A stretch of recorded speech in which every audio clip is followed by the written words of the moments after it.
Good evening, Gooners. Good evening, football fans. This is a show tonight to do with what's been going on with Arsenal this week and all the stories therein.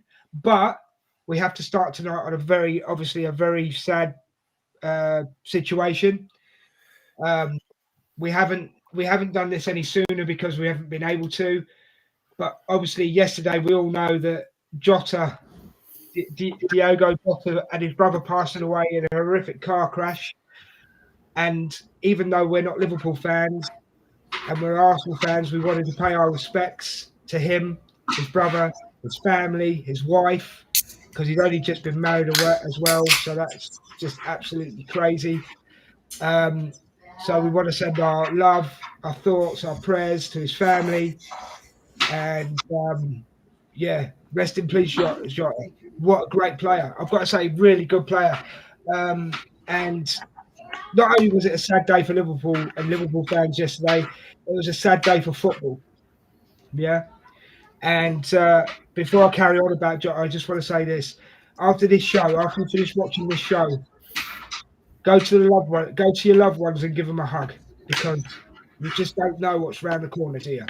So show the ones you love some love tonight. When you've watched this show, give them a hug and tell them how much you love them. Right. So we're going to start with Jota. I'm going to start with Mark.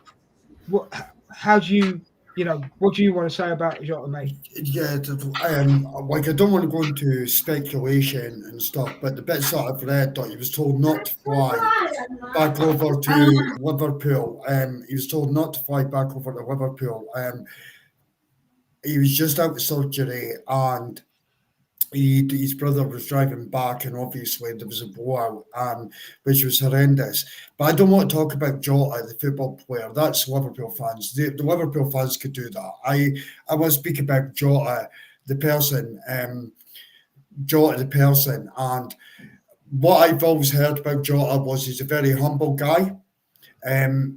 Very respectable guy, done a lot for charity work, etc. He got married 2 weeks ago. It's crazy, isn't it, bro? It's two, crazy. two, 2 weeks ago, and I'm looking at the wedding photos, and there's 3 young kids there. So yesterday my head was full of thoughts of Jota, the husband, Excuse me, sorry. Jota as the father of these 3 young kids, and then my thoughts and prayers went to his parents, where they've had 2 kids, they've had 2 sons, and both of them die in the same accident. It's just, do you know what? I'm honestly, I'm feeling welled up. And yesterday I was the exact same. I'm a father myself. It's horrific. It's beyond horrific, and do you know what? No one deserves that. Good, bad, or indifferent. No one deserves that. But through everything that I've heard for a 27-year-old, for that to happen to is just I've got kids nearly that age. I have got kids. Um, I know what you mean. Yeah, yeah. yeah, it's beyond words, Des, for me. So all condolences to the family. Liverpool, please give them every bit of help and support that they need. And I wish that like they could feel any love that I could give them. I really do. So rest in peace, Jota. And Andrea, I think his brother was it Andrea? I think so, something like Yeah, that. I think so. Yeah, so the massive, just so devastating news. The whole football community has been rocked, and that's it. That's what I'd like to say. This. Anything you'd like to say, Brian? And welcome to the show, by the way. Yeah, guys. I just want to say thank you for letting me on the show this evening. And I can't imagine the pain, the feelings that his wife is going through, like his kids are going to be going through. It is absolutely heartbreaking. Absolutely heartbreaking. He was outstanding when talking about the football aspect of it. He was outstanding when he played for Wolves, and that's why he got that big move to Liverpool. And when he played for Liverpool, he was one of their guys. And I know that the Liverpool community fell in love with him. the Wolverhampton community fell in love with him, and you could just see that he played with a joy. He loved playing the game. And we said we said a second ago that I think he got married like 10 days ago or something like that. I saw the wedding pictures on Instagram, and it's just heartbreaking. And Mark, kind of echoing it. I have kids. I mean, I've got the Bubs. They just turned 3. Back at the end of May. I have my 24-year-old, and I have my 13-year-old, and like I am really, really thankful that I'm able to be here for them. And my heart goes out to Jada's family. And telepathic hug. I wish I could do more to take that pain away, but Jesus, like I hope they're going to be okay. I really do. Richard, your turn, mate. Do you want to say anything? Yeah, just prayers and thoughts to the family, isn't it? I mean, and the friends and everyone connected. It's never nice, and at such a young age, father, husband, brother, son. It's terrible for all those connected to him. That's fine, mate. I just want to say that, yeah, he was, like Brian has said, everybody said, he was loved at Wolverhampton. The Wolverhampton people love him. The Wolverhampton fans love him. Liverpool fans loved him. Apparently his song was picked the best song of last season, for chanting. So, and the guy could score goals, couldn't he? He was a goal scorer. Whenever he got his opportunity, he would score. Apparently as well, I'm going to make this one thing I did here. Never complained about anything. Always played where he was asked to play. Yeah. Never moaned when he was injured and couldn't get into the team. Never moaned. Quality player. And any team in the Premiership or any league would have had him, I think. So all I can say, with a heavy heart and 100% respect, Jota and your brother, rest in peace. And while you were here, you made a lot of people happy. So, and as I say, I send every condolences, love, prayers to his family and his friends and anybody associated. And any football fan from any club can appreciate what Jota did. Doesn't matter what team he played for. He was a true footballer. So rest in peace, my friend. You'll never walk alone, brother. No, you never will, mate. You never will walk alone. Okay, I'm sorry. We do have to move on, but we had to pay our respects to Diogo Jota there. So the main story of tonight, we're going to start with that, I think. We're going to start with... oh, no, we're not, actually. I changed my mind. Sorry, I'm going to change my mind. Tomiyasu has parted ways with Arsenal. It looks like it's a mutual consent. Richard, do you want to start us on Tomiyasu, mate? Yeah, I mean, Tomiyasu, one of the best defenders we had at the club. Just a shame he could never stay fit, and whatever's wrong with him, hopefully it's not career ending, and he can have some form of career somewhere else. Just wish in it, whatever he goes on to do next. Okay. I think it's got a big something to do with this muscle disease that he has. I'm a little bit concerned that he might not play football again. Great player, will be missed. Brian, what have you got to say about Tomiyasu, mate? Yeah, super Tomiyasu. We're definitely going to miss him. I mean, from a footballing aspect, he was depth. He could play on the left, he could play on the right. He could play center back. He was what we needed. As far as depth. As far as a guy, he always seemed like he was very humble. Hey, I'm going to go in, I'm going to do my job. Wherever the gaffer wants to play me, that's where I'm going to play, and I'm going to work my ass off while I'm there. I really wish the best for him. I really, really do. But like you were saying, that muscle issue that he has, it's one of those things where people people don't come back from that a lot, because that affects you not just from a football and from an injury aspect. That affects your life. That affects your real life. And yeah, I wish him the best, and I really hope that the club, obviously they they terminated it by mutual consent, so I'm sure they paid him out somehow. But I really hope they took care of him. He was a real servant for the club, and yeah, I wish him nothing but the best. Mark, just before I come to you, I'm just going to ask the chat. Remember, guys, join us in the chat.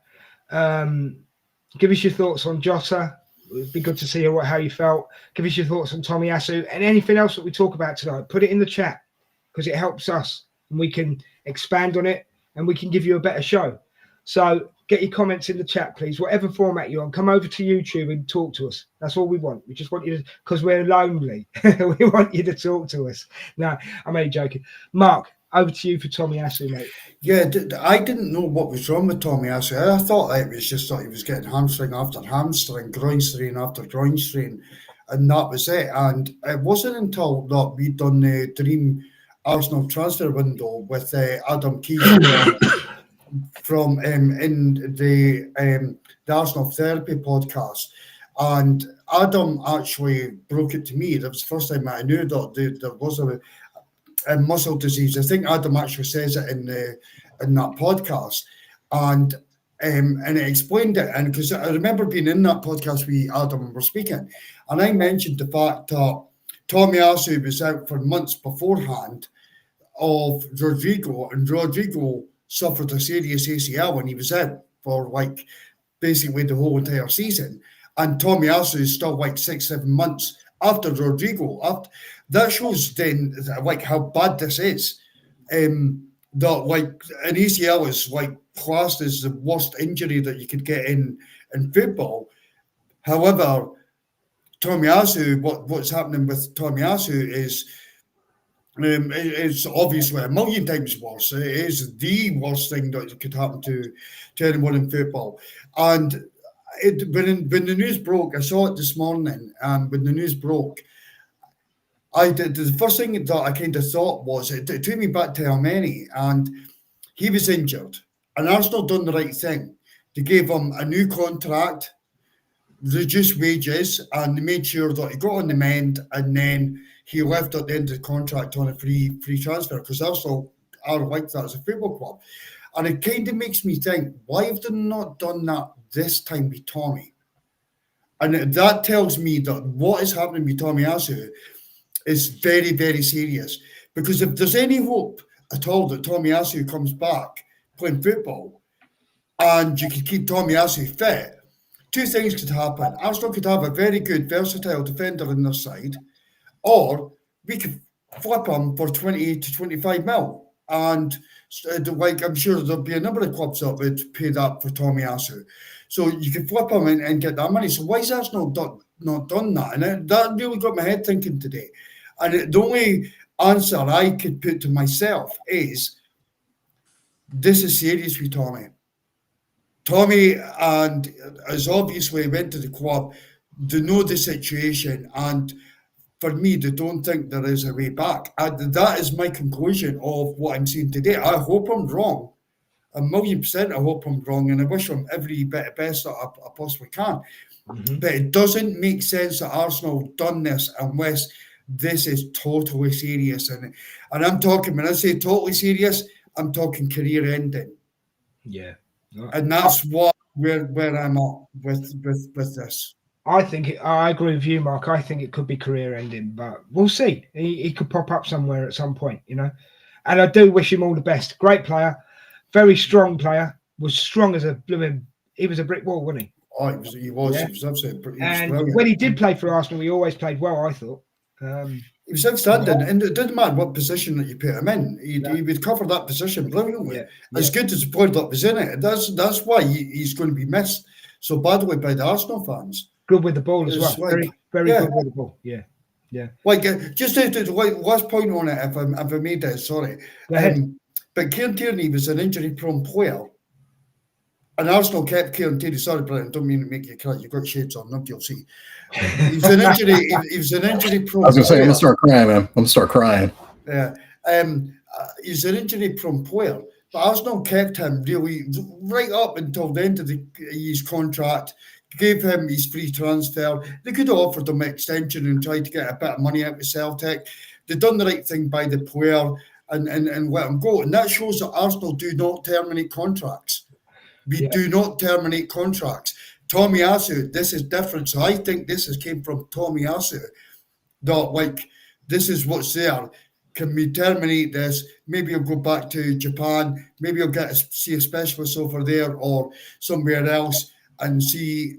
But I think it's career ending, and it could honestly be even beyond that. And another name that comes to mind, sorry, I'm not going to ramble on too long, but is Andy Murray, now Scotsman in tennis.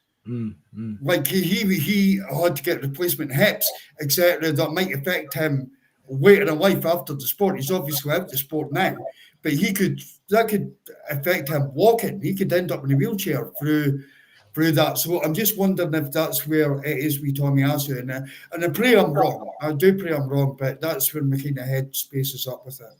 I feel like I saw something. I feel like I saw something on Twitter, X, whatever the hell we want to call it now, that he was linked to a club in Saudi Arabia. I mean, whether that was a transfer fee, whether it's a free transfer, whatever it may be. I saw something like that. And is it from a reliable? Is it from a reliable source, Brian? Oh, I don't know. It was probably a trust me, bro. But yeah, I mean, it's one of those things where maybe he does have interest in clubs that are willing to help him out. So that would be good for him, I think. Well, it has made me think of a question, right? Just be going on what you guys have said, yeah. And my question is this, and then we will move on to the next topic, yeah. When you're giving your answer to this, okay. Now Bert is in charge. It seems that behind the scenes there are a lot of changes. For example, Richard, who's come in today? So Gabriel Hines, ex-Argentinian defender, played for Man United, played for Real Madrid, has come in place of Carlos Cuesta, who's taken up his first managerial position. Right. But the reason I'm expanding on that question, and I asked Richard to make his points, was because, right, I feel with Berta, they are looking at things like Tommy Asu and going, okay, what is the score here? Do you know what I mean?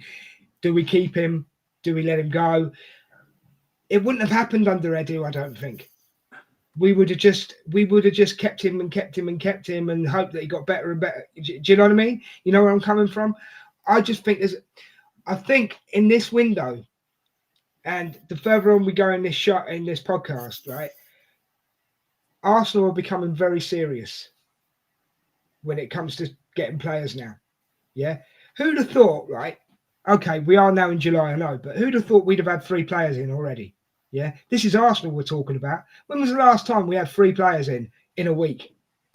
But we don't have the players in that we need yet. No. I know, but that's going to come. I want you to expand on that, Brian, but I'm just saying, I know that's going to come. But who'd have thought that we'd have gone out and got Kepa, we'd have gone out and got Norgard, and we'd have gone out and got, I know Zubimendi hasn't signed the thing, but we know it's almost signed, sealed, delivered, yeah? Yeah. But who'd have thought we'd have gone out and got those 3 guys in that period of time? I mean, how many times do we say it, Mark? We don't get our players until the final week of the window. Yeah? Oh, yeah, that's going to be the case. But just go back to the Tommy Asu and what you're saying about Berta. There can be a possibility that's there, and he's been a bit more serious, a bit more proactive than what Edu was, etc. There is a possibility that is the case. But if that is the case, why is Jesus still on the books? Jesus is not likely to be back until January. He's had 2 ACLs now on his knee. That's a very fair. Like if that was the case, and Berta was like, no, we're getting rid of all injury-prone players, and we're going to make sure that everything else is there, and we're not going to look after our players when they're injured. Then Jesus is still at the football club. So where does that go? No, it's a fair point, mate. Yeah. I didn't even consider. Well, Well, I will say last year, good things come to those who wait because we got Mark's favorite player, Raheem Sterling, on deadline day. How did you have to chuck it in, mate? Oh, you knew I was going to. You knew I was going to. Oh, And God, Mark looks mad at me. He's going to fly over here and whoop my ass. he's not even going to take a plane either, mate. He's just going to flap his I know, arms. right? Fucking idiot. But no, I think one of the reasons that we haven't, bought out Gabriel Jesus, and this kind of goes to the point that I was making a second ago, and maybe I'm jumping ahead a little bit, and I apologize if I am. That's all right, mate. Okay. But we haven't signed a striker yet. And so, I think for us to be able to get rid of Gabriel Jesus, we need to have a striker behind him because Havertz isn't going to be there all year. The Mikel Merino experiment, I guess it worked, but we can't win the Premier League on an experiment like that. Yeah, Brian, I just come back at you, mate, if you don't mind. I don't think, first of all, the strikers and the signings that Arsenal were ready to make are, and we're going to touch on that, I believe, Des, the strikers and the players that we're ready to sign, you don't sign them in the first day of the transfer window unless you've tapped them up for months and total agreements across all clubs. It doesn't happen. It's going to be later in the transfer window. Hello. So yeah, I would completely disagree with that. And for Gabriel Jesus, after 2 ACLs, I don't know if he'll ever be able to play for Arsenal again. So, and that's why you mentioned that, Des. It was just to come back on the Tommy Asu thing. Be better. I can't see Gabriel Jesus might never come back as even close to half the player he was. Well, let me throw a penny's. Richard, I'll come to you in a second, mate. Let me throw a penny's worth in, mate, right? Tommy Asu might have had an agreement with the club and a doctor, and the doctor has gone and said, look, it's up to you what you guys do, basically, but he's going to have to go, basically, yeah, under a doctor's say-so. I'm wondering if it's a sort of situation with Jesus where it's, right, when you, because rehabilitation, the club has to take care of you through rehabilitation. I'm wondering if that's why they're keeping hold of Jesus, just to see what the outcome is, because it's not as serious as Tommy Asu's. Because that muscle disease thing could be a major thing, Brian. But then to be fair, if we're talking about, the club trying to take care of you while you're rehabbing, we let Tommy Asu go. And of course, if Tommy Asu, the word there though is mutual consent. Right, and that's where I was going to get at. Yeah. That's what I'm trying to get at as well. But we're both trying to do it at the same time. That's cool. The difference is with Tommy Asu, it's fine, bro. It's fine. We're disconnected. It's fine. The words are, and these are the key words: mutual consent. Yeah, they mean something else. They definitely mean something else. You know what I mean? So yeah, Richard, what do you want to say on it, mate? Well, I mean, you've got to think, right? There are key examples, especially with the Tommy Asu situation. Cazorla, we kept on, we rehabilitated and helped him move on. We did the same with El Neni. So there is definitely a difference there. As we have got players in we did need Zubimendi in.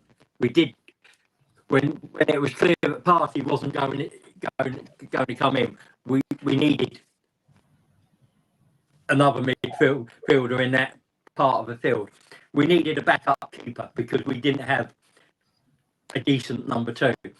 Yeah, we haven't got the striker in yet. That's going to be down to who blinks first. Will Leipzig Sporting blink before Berta does? Rodrigo's going to. If Rodrigo's going to happen, that's going to happen late in the window. And I think the club are quite happy to sit on it and wait because they've got Havertz there to open the first few weeks of the season, so they can bed them in, so they can wait until maybe pre-season starts. before they get them that striker in and Rodrigo in and whoever else they're getting in, Eze and Madueke are the other names that we're being linked with. So I'd expect to see at least one or two of them come in by the 16th, but it's not. You've got to think Madueke's out with Chelsea in the Club World Cup. Rodrigo's in the Club World Cup. They're not going to come back before mid-August anyway, after holiday and everything. So that really leaves Eze and the strikers. And as I said, I'd expect movement in the next 2 weeks on that, one way or the other. Okay, and it's a shame you can't sign players when they're on holiday. It'd make life a hell of a lot easier, wouldn't it? It's not that the signing may happen, but they won't come back to start pre-season training and that.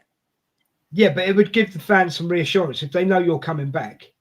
If they know you're coming to the club when you're on your holiday, yeah.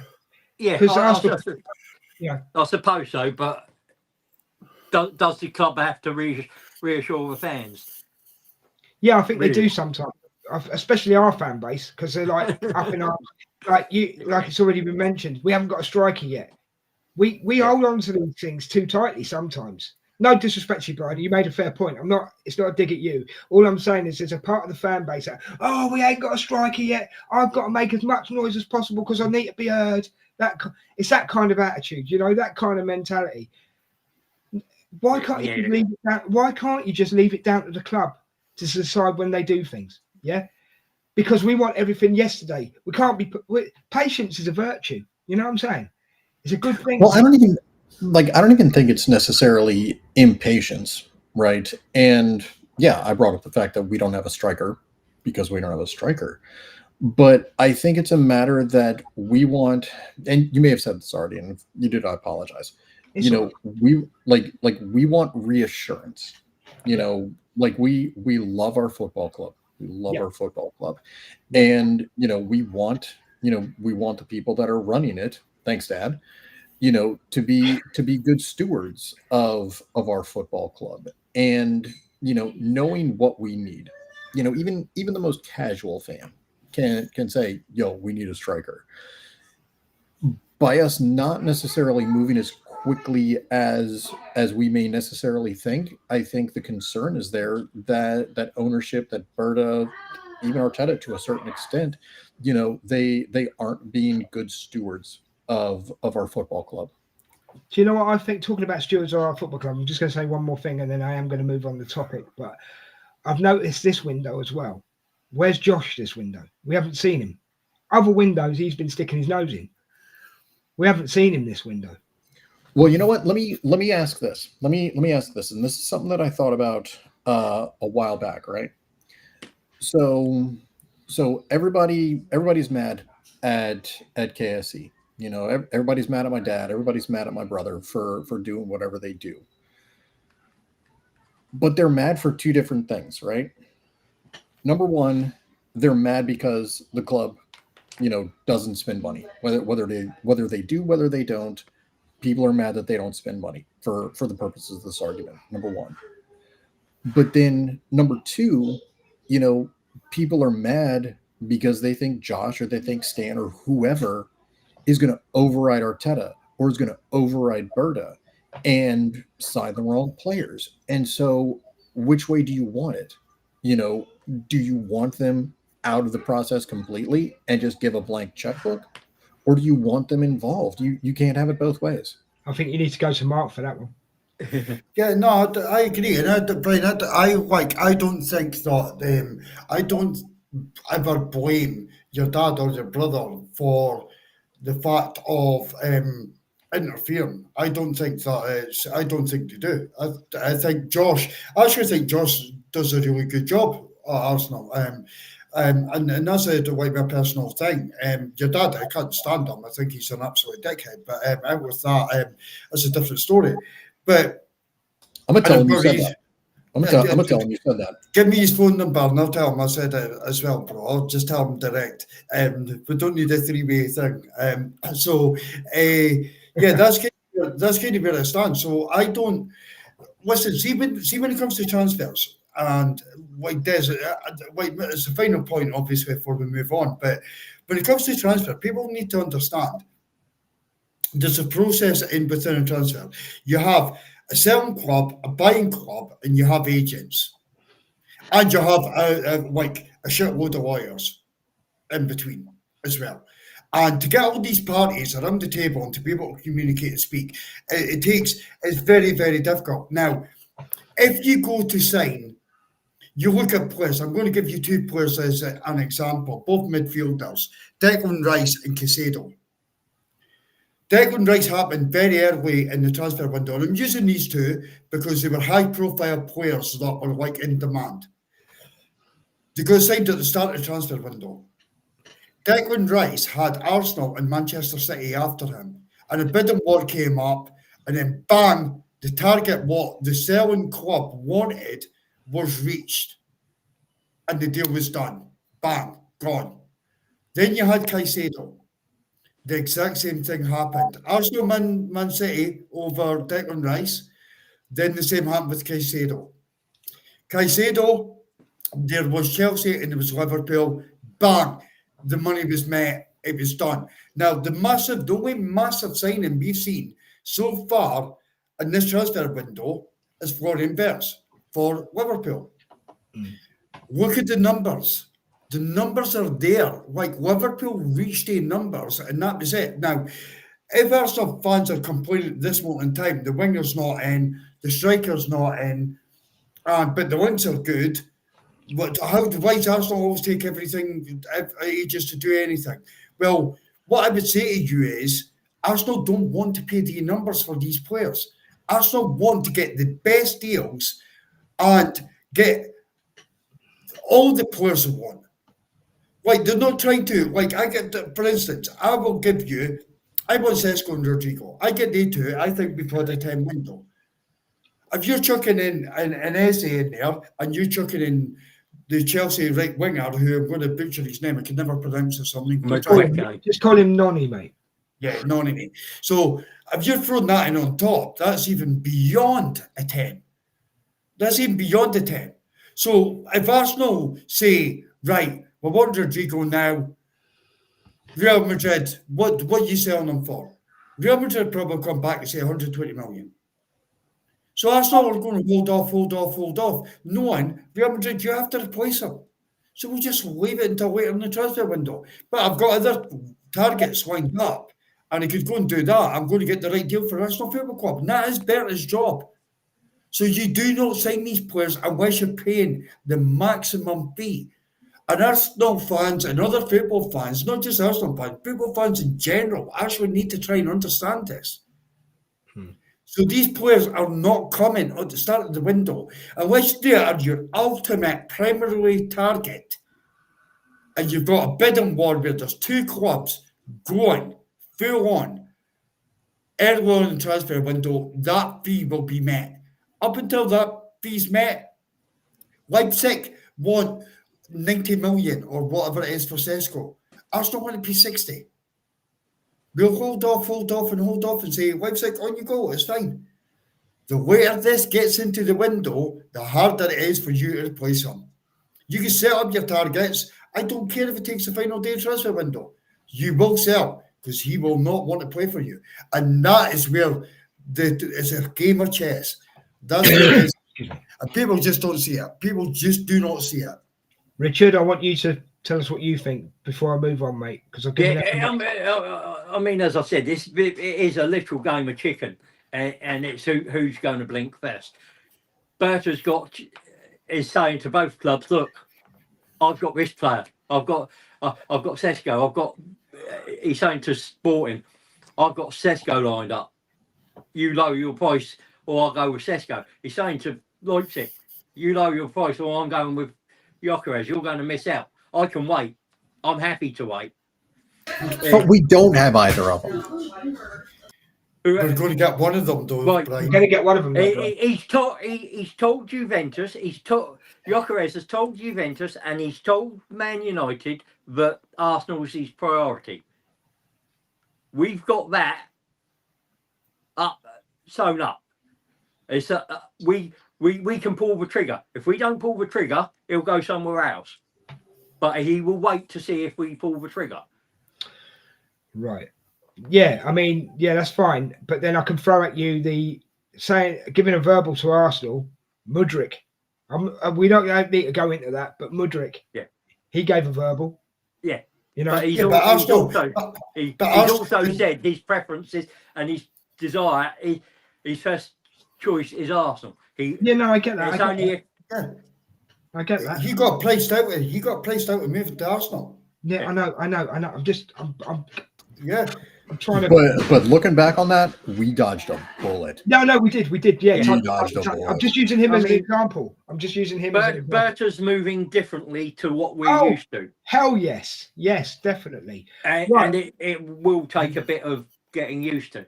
Yeah, and we're not used to this. No, and I'm calm. And as I've said, I'm quite happy to what I think we need the striker in by pre-season, only so that we can start getting embedded in and getting those interactions going, and that will help. Right in the season progress. I thought you finished, mate. I apologise. I thought you finished. Yeah. Right. So you've all had a say on that now, right? So I guess before I go on to the next topic, which is the Partey topic, I just want to go into the chat for a second and say hello to two people. So because I don't want to absolutely mull your name, I'm going to call you Feelings, yeah? Thank you for joining us tonight, Feelings. Big up, Feelings. I was on space with him last night. He's a top guy. I'm trying to get him on the podcast. Feelings, you're always welcome to come on, bro. And Feelings, the only reason I'm calling you Feelings is genuinely because I don't want to mess up that name. No, you can obviously sell that on Twitter as well. He's a top guy. Does he? That's cool then. So Feelings, thanks for joining us, mate. Much appreciated. And of course, the old dog is with us today, the old Emerson, and I mean that in the nicest possible way, Emerson. Emerson says hello to us. I like the way he says hello to Brian singly. Brian, you must be special. No, I always say that. I mean, either I'm special or I'm a second thought. Who knows? Maybe. Yeah, that's me. It does that because I used to always do that in like the group chats and all the rest. And Emerson's in with us, but it's always good morning, you beautiful gooners, and Brian. And Brian. I respect that. that. Chat, we need you in chat. I want to give you shout outs. Come at us if you don't agree with what we're saying, because we know Mark can talk a load of rubbish, but can talk a load of sense as well. Brian is American, so we won't hold it against him, right? And also Richard takes 15 minutes to tell you something. Just come at us. If you don't agree with us, come at us. We want you to. We like the banter. I speak facts. I don't understand where you're coming from when you say I speak a load of rubbish. Okay, I think it's good. I think this is a good time to move on. But I'm just saying, chat, please come at us. We want you to come at us. And we want you to give us your opinions. It's not all about what we're saying. Put your opinions in the chat. Because if you don't, I'm called the enforcer, right? And I will come and find every last one of you. And you don't want that, all right? Anyway, right, we're going to move on to this, one of the main topics of tonight, possibly the main topic of tonight, but we've got another one to crash into later on as well. We're going to talk about the Partey situation that happened today with him being all the bad stuff to do with what he shouldn't have got involved with. Yeah. It's not that I don't want to say the words, it's just it annoys me. And I don't like talking about the lad, to be honest with you, but we're going to have to here. So I'm going to pass it over to Mark, the wee Scotsman, for context. Break it down for us, Mark. Yeah, well, first and foremost, Thomas Partey has had an allegation in Spain that was against him. And at the point of the allegation, there was no evidence against Thomas Partey. Or certainly, I'm going to break it in a lot more, but there was no evidence, so nothing could come of it. But it doesn't mean to say that the allegation is just brushed under the carpet, like people think. Then in the UK, it broke last year that there was another allegation, similar allegation in the UK, and again, Thomas Partey wasn't charged. He was interviewed. He wasn't charged, but the investigation was ongoing. So the next point is that I want to make, and this is absolute facts, Des. This is absolute facts. Anyone can check this up. I know this 100%. But there was a scenario back in the 1970s where an owner of a business, he owned a small business, he had a receptionist within his office, and he made sexual comments to her. He possibly touched her bum, brushed against her, done various things, maybe a lot worse than that, I don't know. And what happened was she went to the police, and it was 1 against 1. There was no witnesses. So to commit someone of a crime or have serious evidence of a crime being committed, you need the victim, the person that done it, a witness, or evidence such as CCTV, DNA, etc. And if you don't have the witness, CCTV, and like any evidence to go around that DNA, then it's very hard to prosecute. So what happened with this small business owner was he kept doing this. So one receptionist would leave, the next one would come in. He would do the same again. She would put the allegation to the police. Again, the police couldn't do nothing about it. It was 1 against 1. This continued. Eventually, the UK law changed, where what happened was it went into the court of law. The court of law changed the whole scenario, where if it was the same crime in the same area and it was the same person, they could collaborate all the evidence, all these allegations together, and take that to a court of law and charge someone.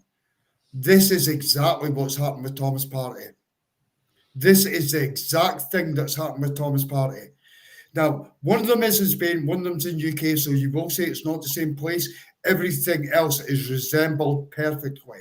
And that is why it's getting collaborated together. I would imagine the Spanish police are working with the British police, and he is getting trialled here in the UK. He has been charged now, and he will be facing this. So yeah, that was the take, and I think that people need to understand that before moving forward and say there's no evidence. Now, I know the guys will come in, and I do want to say, without that court and that system, he is innocent until proven guilty. So none of us could come in right now, say, Thomas Partey, you're guilty, etc. Brian's got earphones on, so his children can't hear me. What I will say is, footballers are not exempt from this on two aspects. One, sometimes because they're footballers, people use that to try and bribe, make media stories, put smoke around it, and that can happen. And number two, you get bastards like Mason Greenwood, where he fucking done it and got away with it. So that is my take on like the two sides of it. I am not condemning Thomas Partey tonight, but to have two females come out and use the same stuff. Now, both females would have been interviewed separately by the police.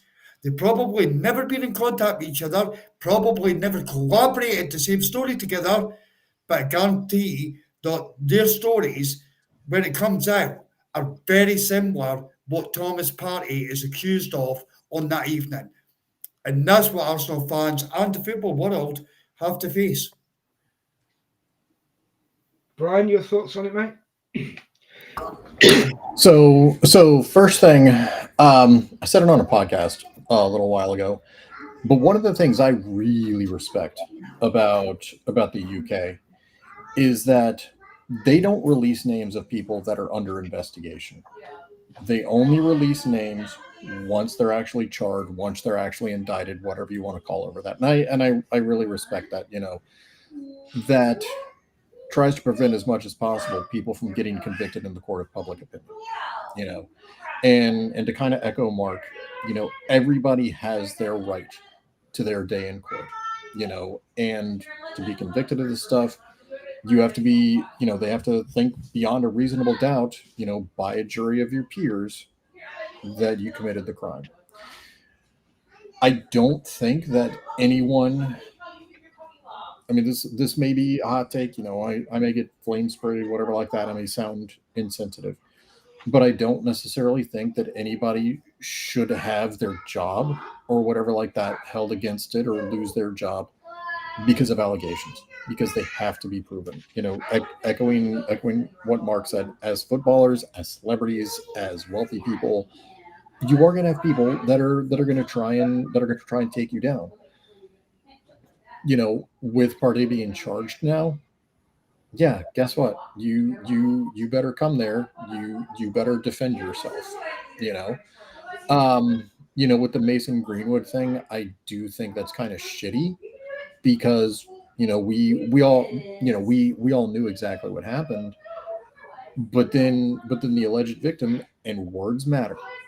Words matter. I am not saying that the things did not happen, but from a legal aspect, from a principled aspect, she was the alleged victim because the charges were dropped.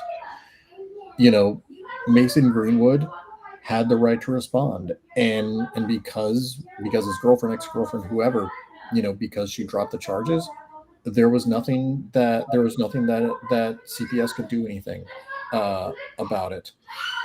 I do find it interesting, and I said this in the group chat. I do find it really, really interesting that 3-4 days, whatever it was, after Partey was released from his contract, all of a sudden he gets charged. I'm not saying that we as Arsenal had anything to do with that. I'm just saying that's really coincidental. That's really coincidental. Richard, your thoughts on it, mate? Oh, I'll wait till this all plays out. We'll wait to see if he's proven innocent or proven guilty, and then I'll comment, because it's unfair to comment when you don't have the full facts of the case in front of you, and you don't know everything that's good out there. Yeah, I respect your opinion there, mate. And yeah, you are in this country, you are innocent till proven guilty. But I will say this, I have to say this, that everybody's made very, very, very, very fair comments on this, right? But I look at it this way, okay? The first thing, when I saw the chat in our group today, yeah, I didn't even realize you were talking, because I'll be honest with you guys, I've had COVID all week, right? So I've been a bit switched off this week, yeah. But when I caught up with the chat today, I scooted over most of it and I just caught some of it. And my first question was, is this Thomas Partey you're on about? Because I didn't even know, I hadn't seen the news or anything like that. And the first thought that came into my head was, when I'd seen the comments I did see, and it was Sean, who I wanted on the show tonight, but he's gone to see Justin Timberlake, so I hope he's having a good night. But Space Girls. It's it's Sean. Sean said to me, "Yeah, mate, we are talking about Thomas Partey." And the first thing that came out of my head was, out of my mouth, out of my head, and typing it was basically, shit, it doesn't look good on the club. Yeah, because to me it looked like he'd been a bit protected by the football club because of timing, more because of timing. Yeah, that it suddenly came out that, oh, he's been arrested for this, these whatever allegations. Yeah. So I thought it looked bad on the club, and then I thought, but hold on a minute, it's come out after he's left Arsenal. When I'd sat down and thought about it, it's come out after he's left Arsenal. The only other thing I don't like about it as well is there's more than one. Yeah, that doesn't look good on Partey either. I'm not saying he's guilty. I'm not. All I'm saying is there's more than one. Yeah, which doesn't look good. Yeah. But also there is this thing at the moment, and I think it's been around for a couple of years, and you guys can have your say on this in a second, right? But there's this thing where I don't know if it's just sports people or is it just rich people in general. They've got this I'm untouchable aura around them. Do you know what I mean? Yeah, no, 100%. You know, and this is what it feels like with Thomas Partey. And don't get me wrong, not just because it's Thomas Partey. It could be any. I agree with Brian and Mark when they were on about Greenwood. He should have been sorted out, mate. He got away with that, yeah. But it's happened before, and believe me when I tell you, it will happen again. Yeah, and I don't just mean Thomas Partey. I just mean in general. It could be any player from any team. But for some reason, there's this aura around these people that I can do what I like and I'm not going to get any consequences for it. Do you know what I mean, guys? And I'm not just saying it to be controversial or anything like that. It's how I feel about things. Yeah. And we're all in shock when it comes out. At the end of the day, we're all capable of it, aren't we? I'm not saying we should go out and do it. Don't get me wrong, but we're all capable of it. You know?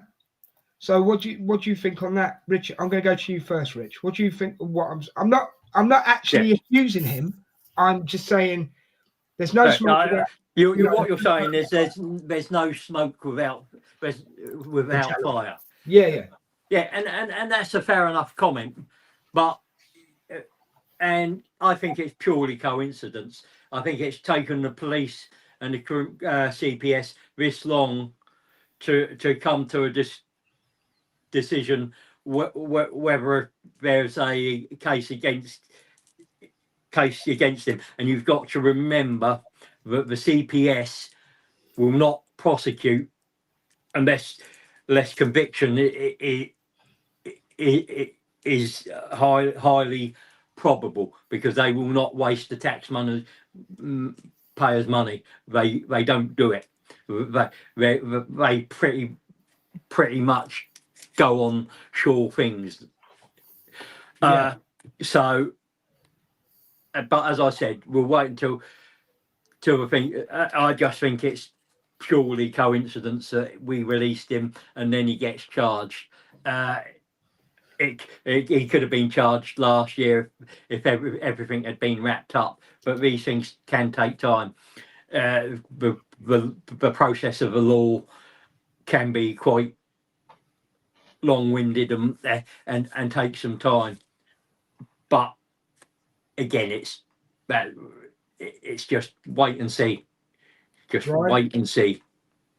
Brian, your thoughts on what I said, or if you want to expand, or So I think it's interesting because obviously, you know, I live in America, and so the legal system, in principle, they're the same way. You know, presume, you know, you're innocent until proven guilty, you know, beyond a reasonable doubt by a jury of your peers. What you do see a lot of times, though, is that, you know, prosecutors will absolutely shotgun people with charges, and the general idea is to get a plea deal. You know, I don't know, like, let's say, I don't know, let's say you're drunk driving, right? And you commit the tragedy of killing somebody, right? You never want that to happen, but just for the purposes of the thought exercise here, right? You know, they will throw at you vehicular manslaughter, DWI, improper driving, like all this stuff, in hopes that you're just going to plea it out, so that way they can save money on the trial expenses. You know, and taking it back to what one of y'all were saying about, you know, wealthy and powerful people, you know, feeling like they're above the law. You know, you just had like the trial for Diddy just got done the other day. You know, Harvey Weinstein, the producer from Hollywood, you know, he's been in prison for a while. He's still, you know, on trial for different things. I'm sure y'all have heard of Jeffrey Epstein. You know, like, Jeffrey Epstein didn't kill himself. I don't care what everybody says, but, you know, like, it's that wealth and it's that power that gives you the idea that you are invincible. And I think to a certain extent, you know, like Richard was saying, you know, where there's smoke, there's fire. You know, from conceptually, where there's smoke, there's fire. But you may have this mindset where you have the money, where you have the fame, where you have, you're living in a gated community, you can kind of do what you want to do. Like I don't want to shotgun, any other points or anything like that. But I do agree that wealth and fame and power do kind of make you think that you can do whatever you want. Mark? Yeah, I agree 100%. And I think that more education has to come into football clubs to educate players. Because I think personally, you're seeing maybe it is happening, and I'm always speaking about Arsenal's academy, where people are humble and very nice, like they seem to be doing all the right things at this moment in time, and it's not quite like that. But I think that like these guys, see, when I was growing up, and I had professional football players, they were made to do chores, they were disciplined at the football clubs, they were disciplined by their parents, all that was there. It was hard graft.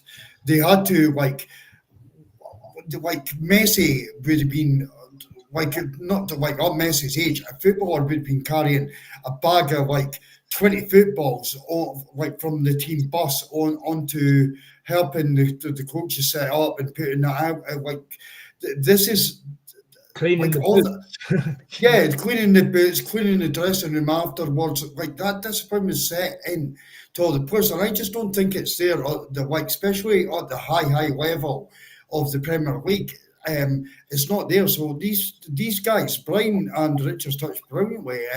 These guys do think that they're freaking invincible. It's like, look at me, I'm God. I am this celebrity, and this is what I do, and I can do whatever I want. But the discipline factor's not there within them. But to touch more on what Brian said, and it's just I wanted to elaborate on it a little bit, but it is absolutely right. I was on jury service recently as well, and I do know people. I know a police officer. I know like a prosecutor called Fiscal, as well. Some friends, and I do know that, like what Brian was saying was absolutely right. They throw the kitchen sink at them. It's not like you commit one crime, they'll throw 10 crimes at them. But what they'll also do is present in the most horrifying, terrible way the crime in a narrative to the court. So if you plead, say that you're not guilty and you go up to trial because they're forcing you to do it, then not to take the plea bargain, etc. What people have to then do is like, obviously they would speak to their solicitors and then tone the narrative of the way these charges are put to the court, first and foremost. And then they'll also, a part of the plea bargain would be to take away the unnecessary charges that are there also. And then you get straight to the point. And this is where I think the court system tried to work it, where they want to get to the point, as Brian said, you were drunk driving. Yes, I was. I'm guilty. I'll take the punishment. And you save all the fucking palaver, the trial, everything else that goes on. But if you don't, you're then faced with all these unnecessary charges, and then the horrible narrative. The narratives are like the worst part, the way it gets presented to the court. Like they are like extreme, the way that like they do that. So for me personally, I just think that but I just want to elaborate and just put that point out. Thomas Partey is going to spend an awful lot of money on solicitors, etc. And this will not be done overnight either. I think that usually a case in the UK is anything up to 2 years. So it's 2 years of like this prolonging for him to have to face it. So it's horrendous. But also at the same time, Des, and I do want to touch on that. See if, and I'm just saying if, and if is in capitals here. So people can shoot me if they want. I don't give a flying fuck. But the if is, if he is actually guilty, we cannot forget about the two victims. Yeah. And that is a major thing. There is two female victims here that are putting themselves through the torture of this for however long it's went on, and then the next 2 years until it goes to trial, and then they have to stand up and say all the effects of what happened or allegedly happened that evening.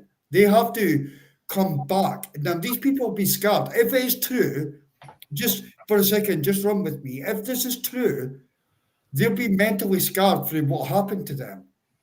Now they have to reenact it all out in a court of law. Yeah, I mean, that's the thing. How many times, even for Partey, right? How many times are they going to have to relive this situation? 100%. 100%. And there are victims. If end of the day, if he is found guilty, there are victims. Yeah. Okay. There's victims regardless. This Yeah. is the thing. There's victims regardless of today's news. And if There it- is if he's not- victims. If he's not found guilty, he's the victim. But that's exactly the point it was making. There's either two female victims or there's a Thomas Partey victim. And also the Thomas Partey side of it, if we're going to protect Thomas for a second, on his side of things, he's waiting to have his last contract. Yeah. Do you Will he get it now? Will he get that contract now? I don't know. But do you think that's why he wasn't offered a contract last week? Yes. Yeah. No, it's not last week. I think this has been ongoing, and I think the club have possibly known about it. But like in the Mendy deal that happened in Man City that Richard touched on, in the group chat today, what happened? What happened there was City acted incorrectly, and but Mendy's career is basically, I've never heard of Mendy again after that happened. He won the case, but I've never heard it again. So that in Thomas Partey's defence, right now, I can tell you, no big club will touch Thomas Partey right now. No, because there's too much risk.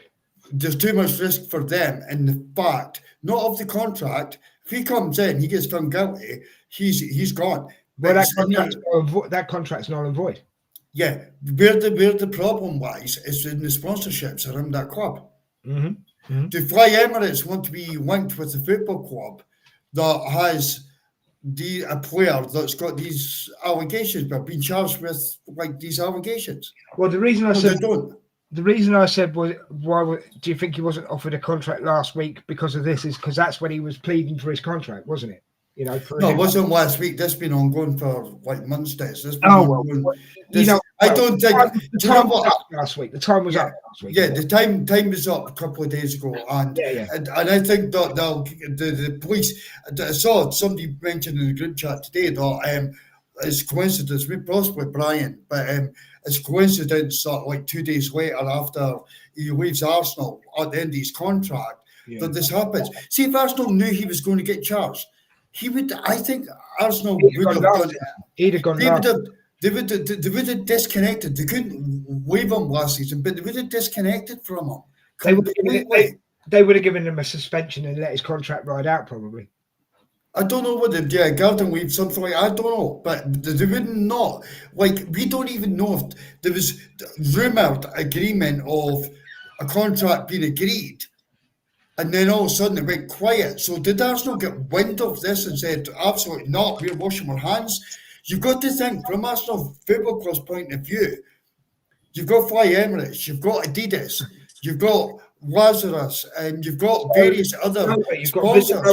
You've got Visit Rwanda. Exactly. You know, it's worth multi-million pounds. Yeah. For one, they would all walk away from Arsenal if Arsenal were defending this.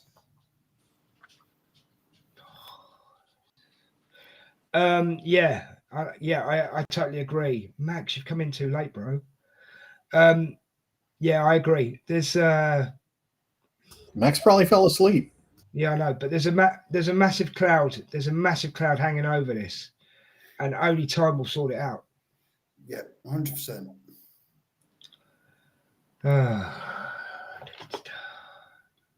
One second. I would move on from the conversation. He's just too late for that. I'm going. Hi, Max. You're very late, mate. I nearly didn't let you in. Sorry about that, but because Sorry about that. that's Sorry right. about that, Des. We've only got one topic left now, really. Yeah, it's all good. Cool. As long as you know that, yeah. Sorry about that. Yeah. Right. So let's end on a positive, shall we, guys? Well, a sort of positive. Shall we end on a positive? Because it's been a hard show. Not a hard show in the respect of, it's been a good show, but it's been a hard show in the respect of the topics we've had to cover, you know.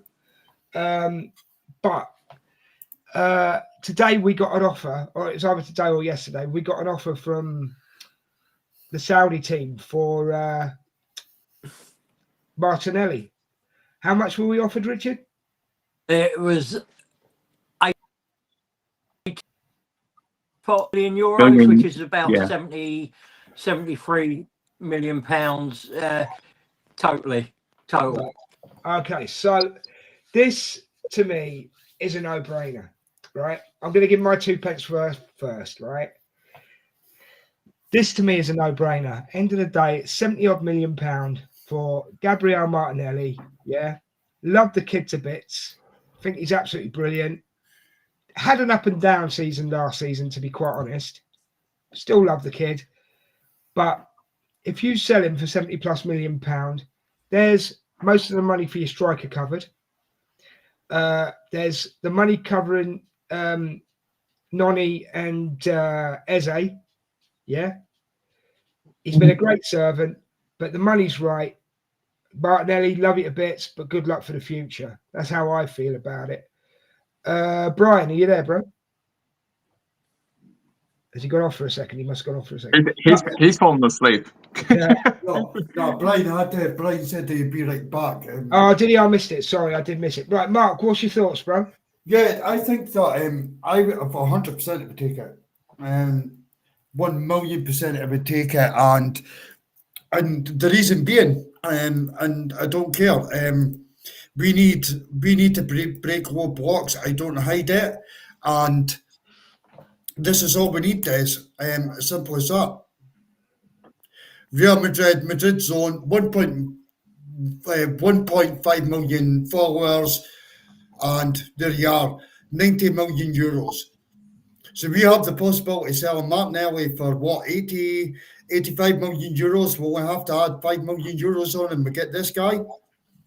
For me, it's like, this is a no-brainer. If that's on the table and everybody could agree on it, I'm there, Des. I am there.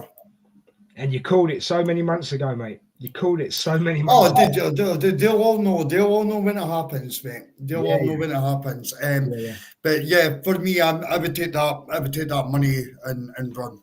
I would take that money and run. Yeah, that's cool. Actually, we've got 2 topics. I've forgotten about another controversial one, which we're going to talk about in a minute. Max, the Martinelli deal. What's your thoughts on it, mate? Yeah, I think I generally agree with everyone that's spoken. Actually, 85 million euros. I think, as you said quite rightly, will cover Eze, will cover the striker, would cover Rodrigo, would cover Noni, would cover a lot of things, in fact. And yeah, I think if the money's there, obviously. If Saudi wants to pay 85 million euros, I don't think he's worth that. But if he wants to go, they want to pay 85 million euros. I think that's a fair price. And it's football's a tough sport, and that's unfortunately that's how things work. And I think I've sort of made peace with the fact that I just don't think Martinelli suits our system. He looks too much down at his feet. And he looks like he's struggling out there on the left wing. So I think if the money's right and we can get better, then yeah, I think we should. Before I go to the next person, did you ever think that Martinelli was a 20 goal a season player? That's to all of you, not just to Max. So answer that when I come to you. Yeah, Max, did you think he was a 20 goal a season player? I think he had the potential to become a 20 goal season player, but I just don't think it's in the system, in this system that we're playing right now. Okay, cool. Brian, I didn't realise you'd gone, mate. So basically, we've talked about in case you've missed it, we talked about the. I heard. Oh, No, I no, heard. no, that's I heard. cool. That's cool. I didn't know if you had or not. So, what's your thoughts on the Martinelli? And is he a 20-goal a season player? So we scream constantly for depth. We scream constantly for depth. And all of a sudden we want to sell him when we don't have anybody, lined up to fill him. There's all sorts of rumors. But we don't have anybody locked in. So what happens when we get the 80 million euros, however much it is? What happens when we get that money for Martinelli, but then all of a sudden at transfer deadline day, we got to get Mark's boy Sterling again? Like, oh, God. I'm glad he's gone off for a second. God, yeah, I know. but legit though. Like, yeah, I know, bro. I know. I've ever told you guys I fucking hate Yanks. Well, if you haven't, you have now. You know what? Happy Independence Day. Yeah, happy 249 years Independence Day to ago. our American brothers and sisters. And I'm wearing the ugly ass 94 World Cup jersey. We're gonna be back here next year, and it's gonna be awesome. But no, getting back to the thing. To the Martinelli point. You got me sidetracked, Mark. You told me you hate me, and it gets me right here. It gets me right in the heart. No, like we're constantly screaming for depth, and then we would sell him off, but we don't have a backfill for him. Okay, like I said, we're rumored to get Eze, we're rumored to get Madueke, we're rumored to get Rodrigo. Those aren't sure things. And I think the best business is, I mean, it may suck financially, but football wise, yes, you buy and then you sell, because you have to maintain your squad. As far as Martinelli being a 20 goal a year scorer, I mean, in the very beginning when he came up, yeah, I did see it. I liked him coming in, off the inverted wing. He hadn't worked out. He hadn't worked out that way. But this is also going to be one of my continuing criticisms of Arteta, is he doesn't adjust his system to the players that he has. Martinelli isn't necessarily the guy that's going to cut in, off the wing. He does like to dribble, like you were saying, he does look at his feet a lot. But that's because that's just the player that he is. Short answer, should we sell him? No. Do I think he was a 20 goal a season guy? No, also. Okay. See, Brian, the thing that gets me with you there, right, is that, how do I say this politely? Rumors. It's controversial. No, he's not controversial. Rumors that this is happening. Be a bit more positive, bro. It's going to happen. You have to be more positive, bro. Have you not been sat with us British lads long enough now to become more positive? It's the hope that kills you, though. And Mark was already the guy that went and got the Rodrigo jersey. Yeah, but he's going to be proven to be right, mate. Brian, and then I'm going to have to pay for his plane ticket over here, and I don't want to do that. Brian, you're reading this. Yeah, we're ready to make an offer. Like he actually took his glasses off. Nothing. Took his glasses off. Well, I had to read. I'm getting old, man. But that means nothing. That's an in the know guy. Brian, can I give you, just before Richard comes in, right? Can I just slightly interject, please, right? If I said no, you would do it anyway. Yeah, he is right. He is right. Yeah, Brian, could you remember when Giroud left Arsenal Football Club? Yeah, I mean, it was a while ago, but yeah. Yeah, could you remember what happened in that transfer deal? No. Offhand, I don't remember the details. Aubameyang was on his way from Dortmund over to Arsenal. Right, I remember that part. Yeah. Giroud had to go to Chelsea, and I think Tommy Abraham went to Dortmund. It was a three-way cycle of the club. So Arsenal Football Club will not sell Martinelli, put themselves in a situation of being weak at all. They won't do it. Real Madrid are not playing Rodrigo at all in the Club World Cup. We could all see that. These are facts. We can see that. Take sunglasses off, we can see that, right? He's not playing. On top of that, Brian, you then have the scenario of Arsenal have a bid coming for Martinelli, and all of a sudden, Real Madrid media are breaking. Arsenal are being told that it's €90 million to go and get Rodrigo. Do you not see a pattern there, Brian? Does that not, like, I'm watching the Rodrigo story very closely because I do believe it's going to happen. I'm honestly, I'm 100% it's going to happen. Unless there's an absolute change of heart, I believe this deal is going to happen. I'm like, my chest is out on this Rodrigo stuff.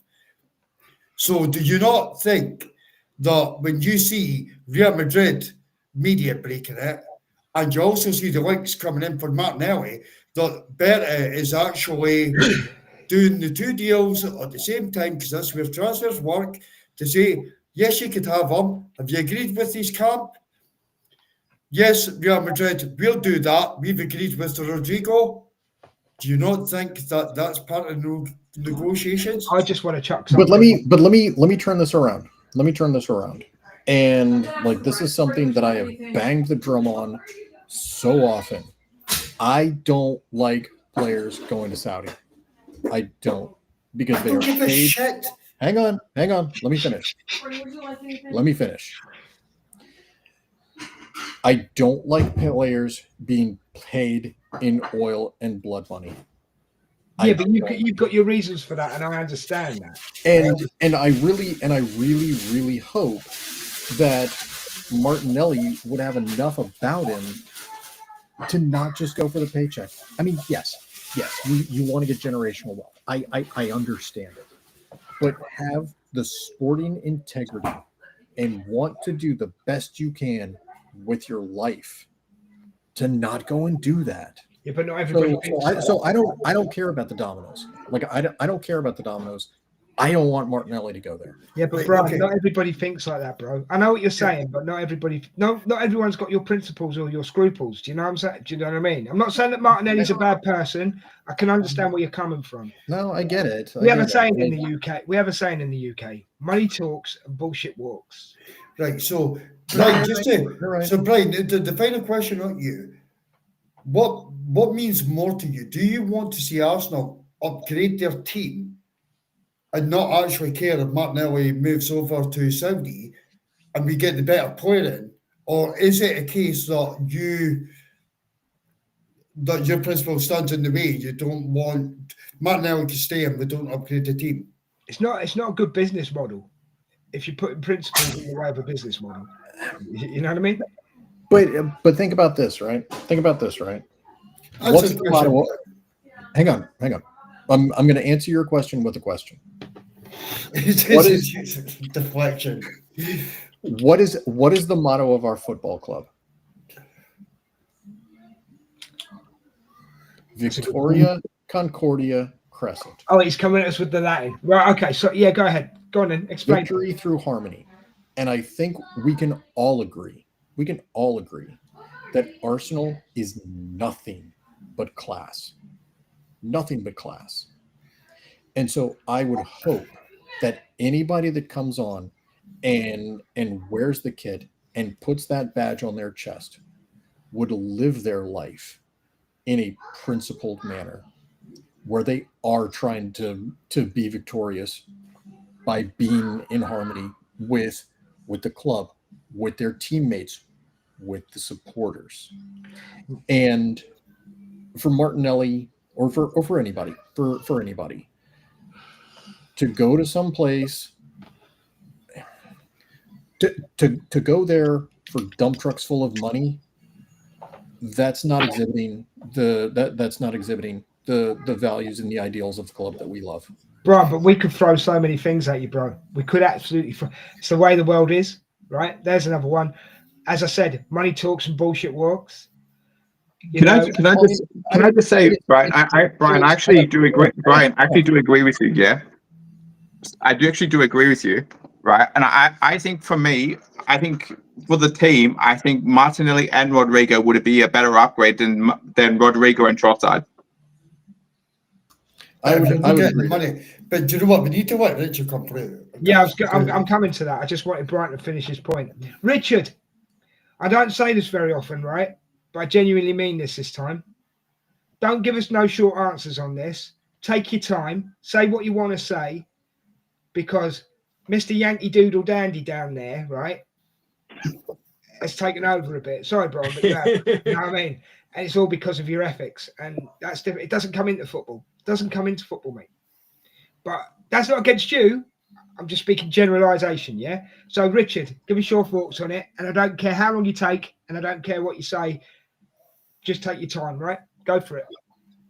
Yeah, every player has his price first off. And Thanks for that, That's Richard. all. We appreciate that. Right, let him that down, sort of bro. money, Let him down. yeah, that sort of money you don't turn down. Rodrigo as a Trossard can all play at left wing quite easily. Now, getting onto the ethical stuff, I have trouble, especially with UK. We talk about Sharia law and we talk about all this shit, but as soon as one of our citizens commit a crime in a place like Saudi, we're begging them, trying all our might to get them back over here to stop them facing a death penalty. They've broken the law over in another country. They should face the consequences of that. You can't have it both ways. Yes, Saudi have a reprehensible reputation, but that's not our problem. Not on the football pitch. Not when we're dealing. If we were dealing it for other bits and pieces like economics and things, but just for purely football business terms, we haven't got to be that principled.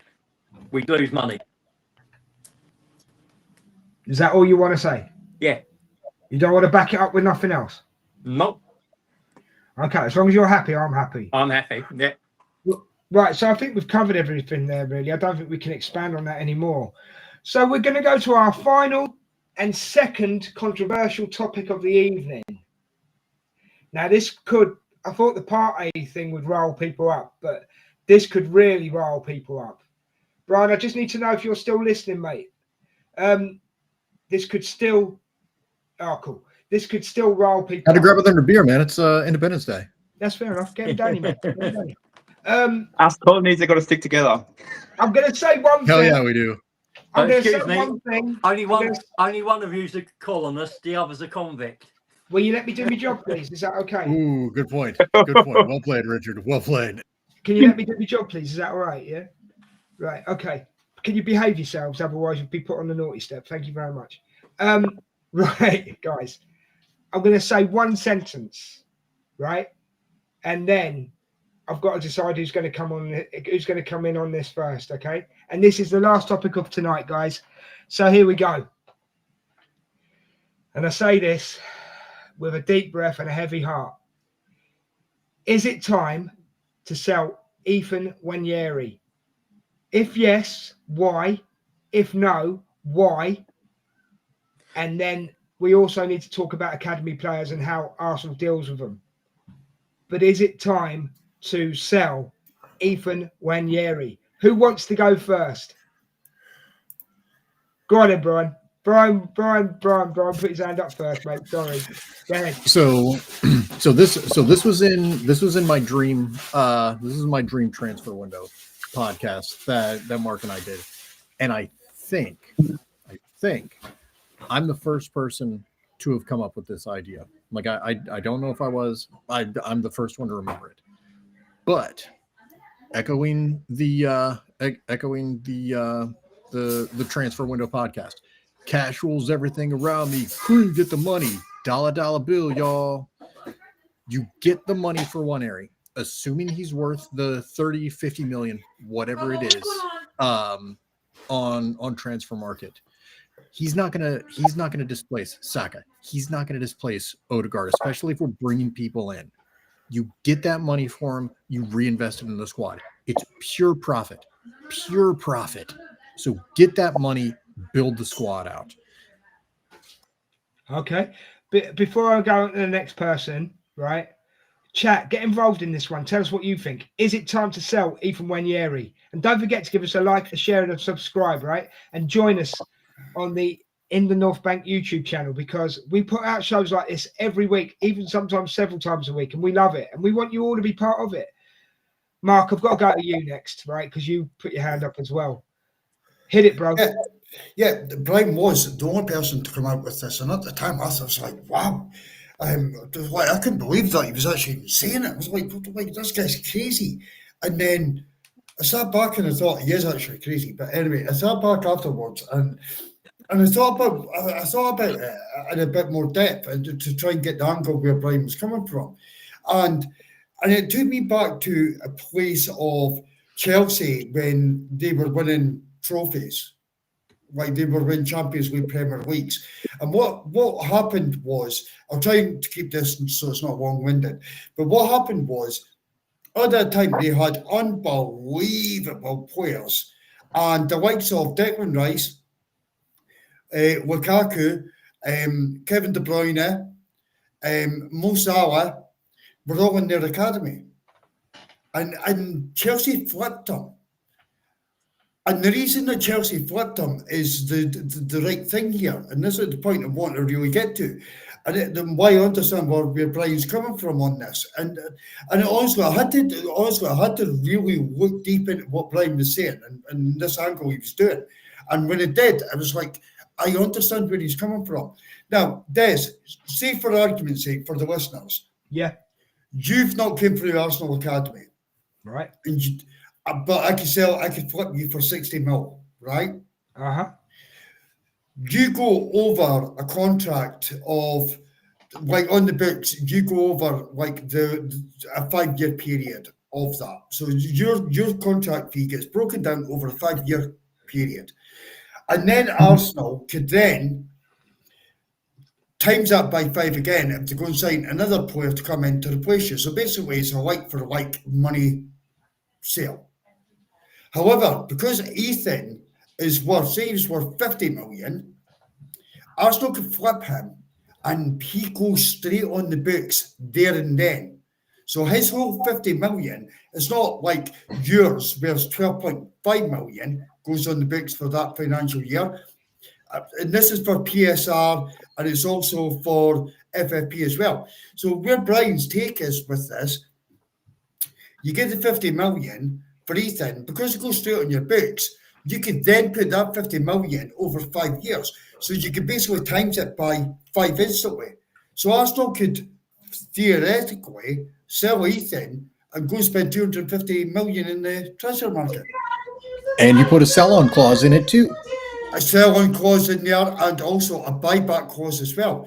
Because Ethan's not ready for Arsenal today and he's limited to minutes, and this is where the second part of my thinking came, Brian, because he's limited to minutes, if we sell him to a club like a brilliant club like Ajax or Dortmund and he gets to play, we could then have, say, a trigger in 2028 when he's 21 years old, where we can say, right, we'll buy him back for £90 million when he's ready.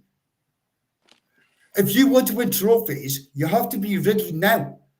And sometimes with your academy players, they're not ready now. So therefore, you send them out.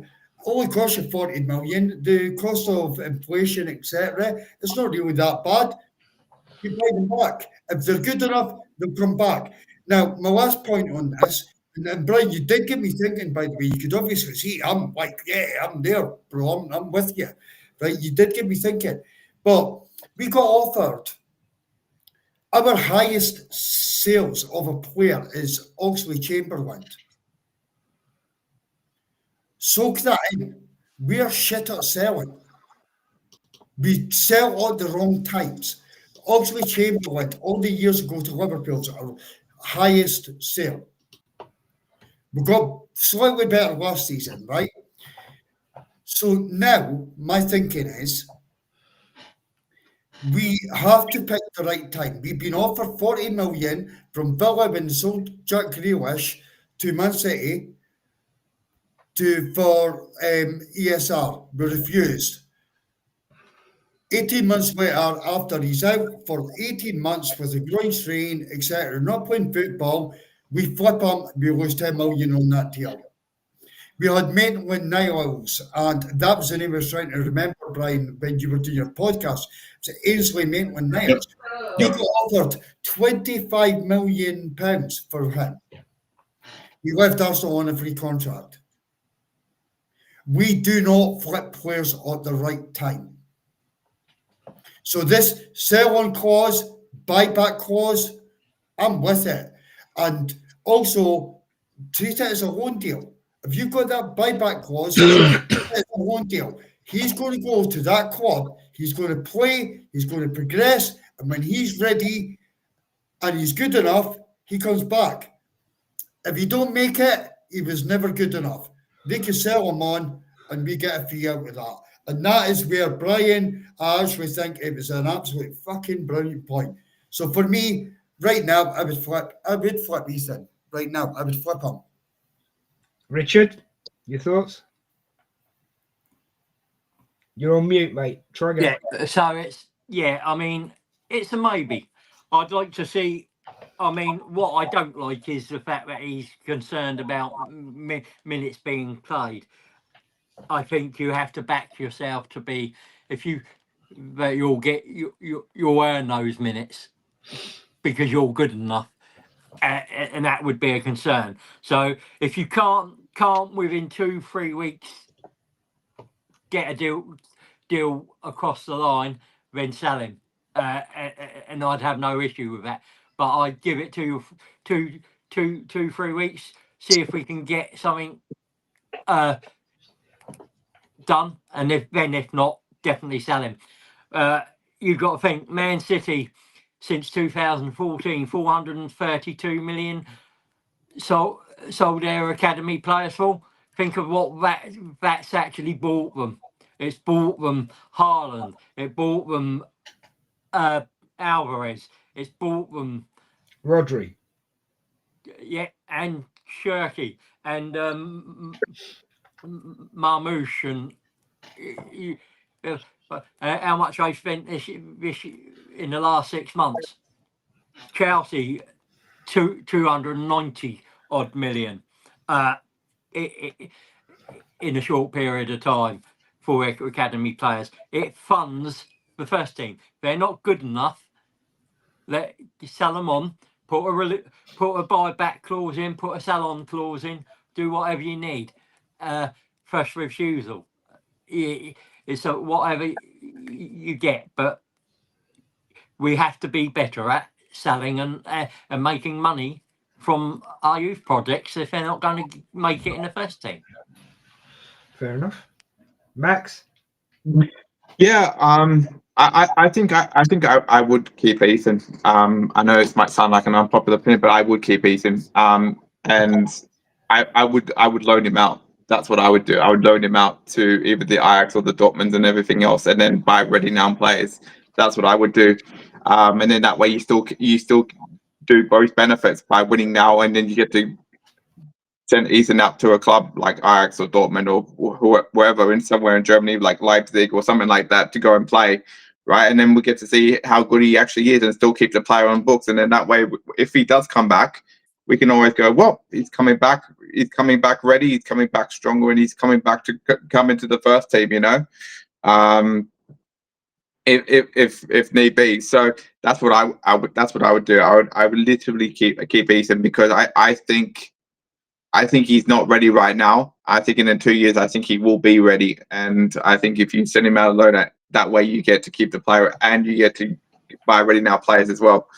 So for me, I would keep him. And Mark, I just want to say this final point is that when you were speaking, it was a great podcast. That's what I will say. It was a great podcast, and you've taken over my mantle. You've taken over. I've got a question here, quick one. Is Eze being lined up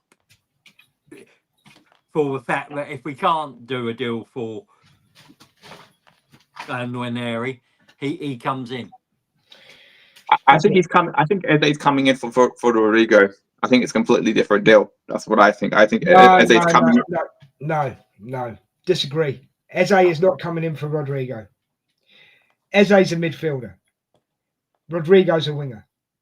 Two different positions. If anything, Eze's coming in as backup for Odegaard, or to give Odegaard a challenge. Yeah, genuine.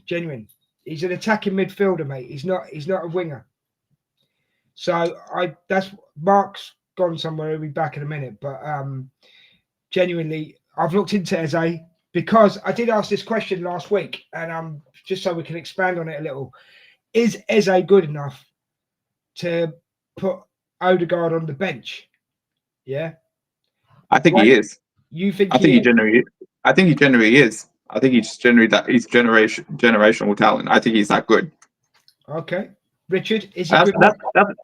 That's why I had him in my transfer window as the number 10. No, I get that. But Richard, is he good enough to put Odegaard on the bench? I think he gives you something completely different to what Odegaard does, which will put pressure on. Odegaard's got no pressure on him to perform at the moment. No, that's right. Because he's not going to get dropped. Who's he going to get dropped for at the moment in our team? Exactly. No one. Exactly. And that's what he needs. He needs that competition. Every player needs competition. Otherwise, they stagnate and don't move forward. Of course, and that's probably why Odegaard had a bad season last season, because he had no competition. Yeah, and he was injured. Yeah, the thing is that you've got to remember, guys, like Ethan last season didn't get into the Arsenal side, did not get the minutes. Now, I'm not saying that we flip every academy player. Like my guy is Miles Lewis-Kelly. And I said that like way before any Arsenal fan did. I was in love with this kid because I watched him in the academy, and I saw what he did to come through. Now I want all the kids to come through with that bang. Now last season we were injury struck. Ethan couldn't get the minutes. So Max, I've got one for you, right? I've really got one for you here. Eze, you did mention it in your dream transfer window. Yeah. You did, like he was your guy. You wanted him in. Now, yeah. I've got a question for you then, mate, right? You think he's generational? Was he generational at Arsenal when we let him go? No. So what happened to us Arsenal letting him go? He obviously as they got let go, and he went through so many rejections, and then eventually got picked up by Crystal Palace, and then he's turned into the player he is right now. Yeah, why is that? Because obviously we didn't think he was good enough. No, because he was playing minutes of football. So what I'm saying. No, mate. Just please, if Ethan could be Eze in a few years' time, but right now he's not Eze. He could be. Right now he's not. Yeah. So right now we could go and flip Ethan and go and bring in Eze and have a ready-made player right now. And then in 3 years' time, if we have that buyback clause, we could bring Ethan back in to replace Eze when he's ready. But Mark, I see what you're saying, but Mark, I respectfully disagree.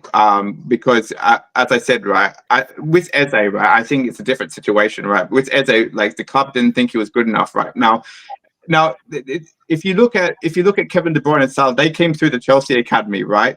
And they didn't think they were good enough, and eventually they turned out to be the players that they are right now. So Now you can get things wrong in terms of selling players too early and selling players too late. Now for me, as I said before, right, I think Eze is a generational talent. That's why I put him in the transfer window as a number 10 player. That's why I want him at Arsenal, just for the reasons that Richard was saying, because he brings something different. Now, I'm not trying to diminish Odegaard in any way, because I think he brings something different as well to Eze. I think they're both completely two different players. But I think for me, right, if you bring in a player like Eze and a player like Rodrigo in both the number 10 and the left wing, right, I think if you loan Ethan out to those teams and you bring it back in what, 2 years, 3 years time, I think it becomes a different player, because I think he gets experience out there and he hardened himself up. I wouldn't sell him, but I would loan him. But yeah, Max, that's what I am saying. But if you sell him, you get £50 million, and then you could then, through PSR rules, turn that 50 million into being able to spend 250 million, and then in 3 years' time, when he's ready, if he's good enough, we'll bring him back, and it's only cost us 40 million. Do you not see that bit? Didn't Chelsea? Didn't Chelsea? Sorry, Max. Didn't Chelsea do this with a player? They sold a player for 127 million. Was it Chelsea? He went off for 3 years or something, and they brought him back for 20 million. But they'd already sold him for 127.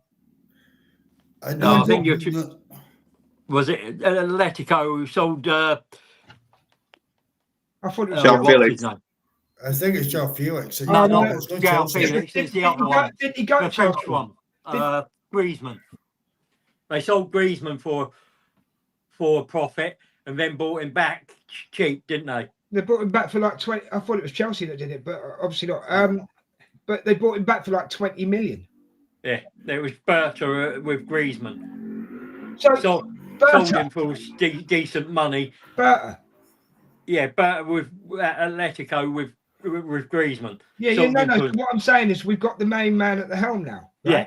Berta at the helm, yeah? So, end of the day, look at it this way. I look at it this way from what Mark's saying, right? If you sell Ethan now, yeah, for 50 million, yeah, and you do this with a lot of your academy players in the future, right? Because you're not going to do it this season. So let's say next season you work out a plan where you're making a profit on every academy player that you sell, but with a buyback clause. Excuse me if I'm wrong, but does that not make you self-sufficient? It helps. And then you don't then have to call on for so much money from the owners. Exactly, 100%. Yeah. And what's Ulster Football Club trying to be at this moment in time? Self-efficient. There you go. At the same time, Des, I would disagree with that, because for me, right, I think the main problem that Arsenal Football Club have is getting value for our players. And if you have an academy like the one we currently do right now, and we send players like, before we obviously sold Chibi Martin, right? We could have put him into a club like Leipzig or Max Darman, for example, or Ethan, for example, coming through and then going and then saying if they're good enough, right? And then if they are good enough, we can then sell them for profit. Max, can I stop for a second? You couldn't. They did not sign professional contracts, so you have to sign a professional contract first, Max. You know, right. You can't do that. You can't do that. Anyway, guys, I've got to let Brian come through because he hasn't had a say on this yet. Brian, what's your thoughts? Wait, what was the question? I was running around with ribs and shit. You're joking me. It's the most controversial question I've asked all night, and I've got to repeat it. Yes. Is it time to sell Ethan Nwaneri? Oh, no, you came to me the very first. Well, don't go off screen then, because I couldn't remember if you'd been or not then. That's your fault. Yes, I was the first one to say yes. That's your fault, because you've been off screen. Oh, all right, okay. I thought you hadn't come through yet, Brian. I apologise. I thought you hadn't come through yet. I apologise. Right, you two carry on. If you still got points to make them now, because this is the time. So first off, I said you two. I didn't say you. I said you two. But go on. So there's only two of me here. No. I meant Max and Mark. Richard, if you've got something to say it. Yeah. So your man at Barcelona is good enough. If you're good enough, you start. It doesn't matter. And the thing with what Max is saying, I do think we need to look at Chelsea. We need to look at Man City and have a second club where we can send these players out on loan to where they're going to be guaranteed minutes and get that game time to improve.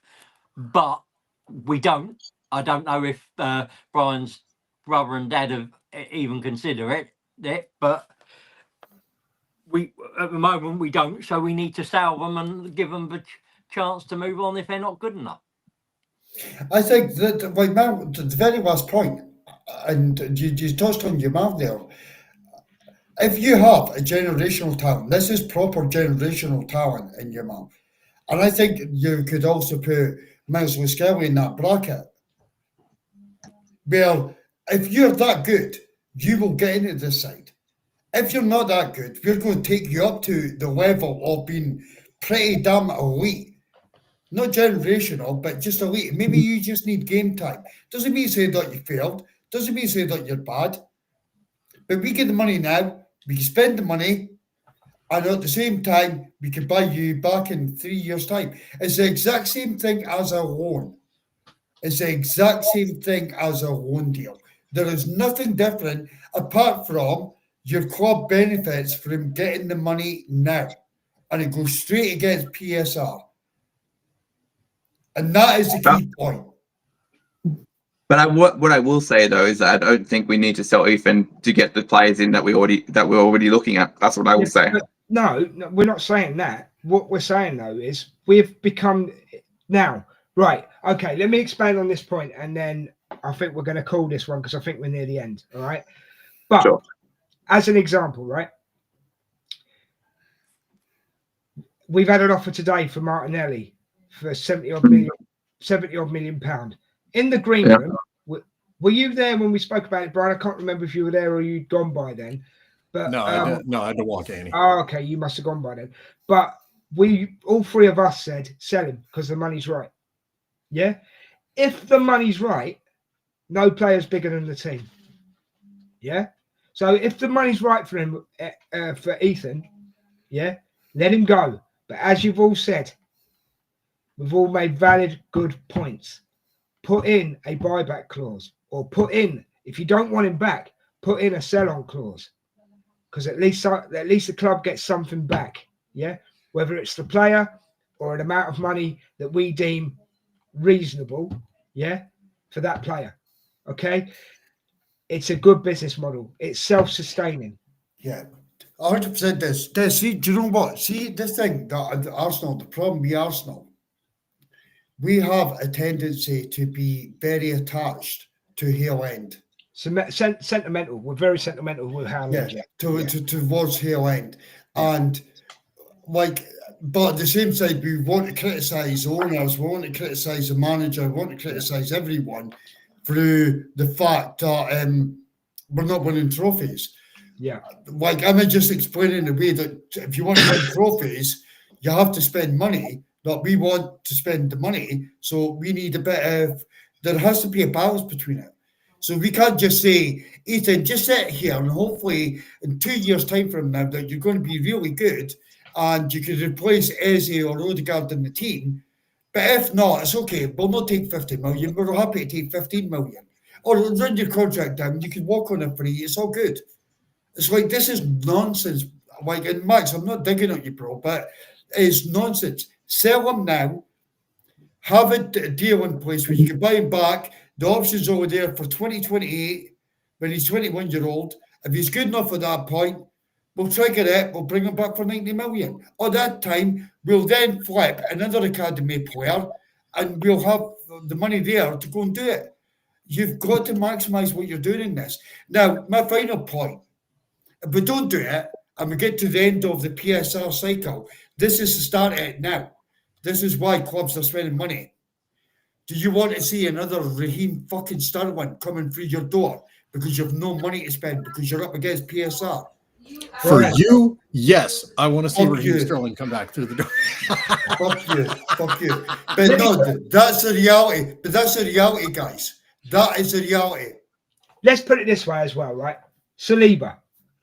Yeah? Saliba.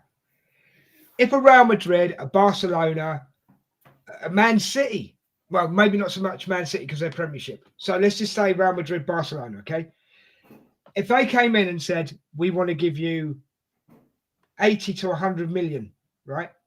Or even 100 to 120 million for Saliba, I'd say, cheers, Saliba, bye-bye. Because that's good money. We only paid 27 million for the lad. You know what I mean? That's good money. Let him go. But the biggest thing we have to worry about, like, yes, it's great that we get money. We have to have backfills. Like, we can't just sell players to make money. We have to have what? Like, backfills. You have to. Like, you have to have a player ready Yeah, to yeah. come. you have to have a replacement. I know that. But look at it this way. Okay, everybody calm down. I get how it works. We all understand the structure. You need strength in your team. You need players for players. I get that, right? But look, we're looking at this Christian lad, yeah, centre back, 20-year-old, yeah. We're already looking at that. You don't, like Richard said, and I think we've all said it in the program at some point. You don't sell a player without having an idea of a player, or at least a player in motion, yeah, before you sell a player. All I'm saying is, right? All I'm saying is this. If someone came in with an 100 to 120 million pounds, right, for Saliba, yeah, you've got to seriously consider it. But you make restraints, you make conditions. You say, right, you can have him, but we're going to replace him first. You know, we're going to go out and find someone and replace him first. You don't hatch all your eggs, do you? You don't crack all your eggs open. Do you know what I mean? Sorry, Des. Can I cut in and sort of come back at both you and Mark, right? So Des, you're saying sell Saliba, right? Potentially, right? I'm using it as an example, mate. I'm using it as an example, right? Potentially selling Saliba, right? See, Yeah.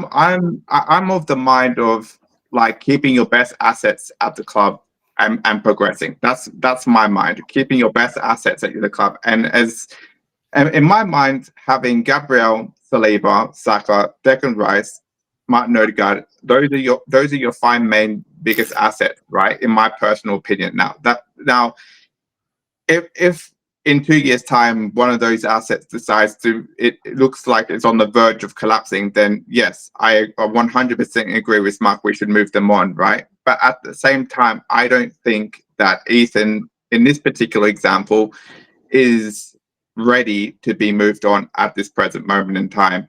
Now, as I said, and I will repeat it at the start of my rant, right? I think if we move Ethan on to a club where he can progress while still keeping him on the books, if we can bring him back in 2 years' time, 3 years' time, right? And then we get to see whether he can handle being a first-team player where he plays it week in, week out, then we'll know if he's ready to join the team and still keep a player on our books. Right now, what I will also say is that the two best run clubs when it comes to selling models, Liverpool and Chelsea. Now, what did Chelsea do in terms of selling players and moving them on for profit? Right, they loan a whole bunch of players out on loan to clubs wherever, right, and they go, right, can you be the first team player? Because players these days want to be first team players, right? And they go and sell them on eventually if they don't cut it, right? And the second thing that they do is if they do end up becoming world-class players, they bring them on and they go and sell other players that don't quite just make it, right?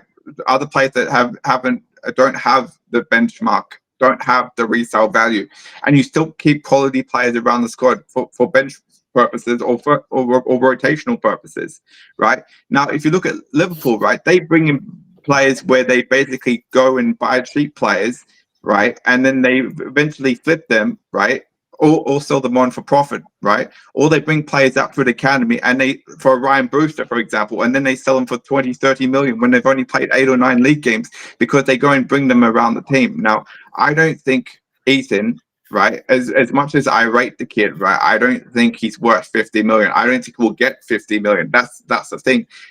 And I don't think billing Ethan for anything less than 50 million is good business, right? And for me, I'd rather keep Ethan in the squad. That's my personal opinion, and I will die on this hill. Right. Okay. Are you done? Yeah. You done? Yeah. I'm just making sure. Sure. Okay. Number one, does the sun always shine on your planet? Number two, right? You're not taking in consideration what the player might want.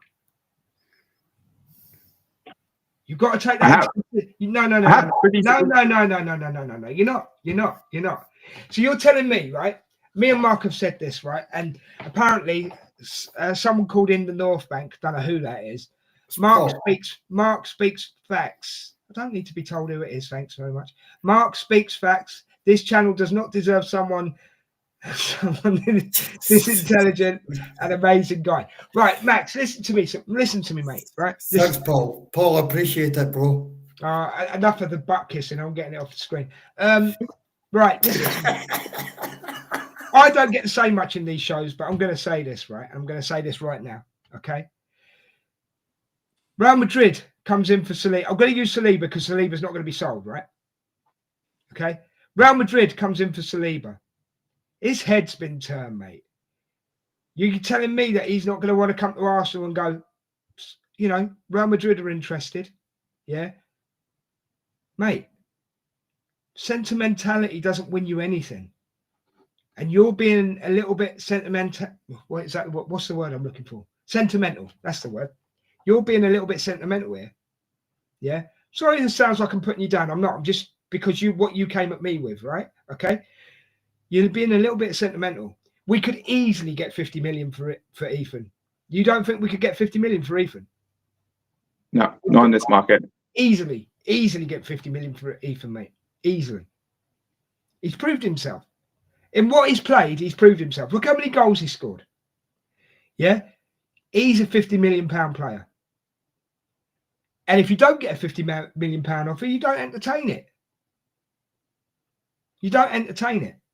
Yeah? That's literally what I just said, Des. You're repeating what I just said. No, but you didn't, because you went round the houses. And you've also got to remember, if he goes off to another team for 50 million quid, let's say, and we put in a buyback clause, right, after 3 years, he's getting his first team minutes there. He's going to get first team games all the time. Yeah? Makes him a better player. He's not going to get that at Arsenal now. Especially if someone like you've said, your player Eze comes in, yeah. Eze comes in. Ethan's a bench warmer all season. He's only going to get minutes per game if he comes on at all, yeah. Okay, he's a bench warmer. Let the kid go. Let him go and get some more experience. Buy him back when he's, like Mark said, buy him back when he's ready. Makes sense. Okay, so again, you're misquoting me. So let me actually tell you the quotes that I actually spoke. So instead of misquoting me, right? So first off, right?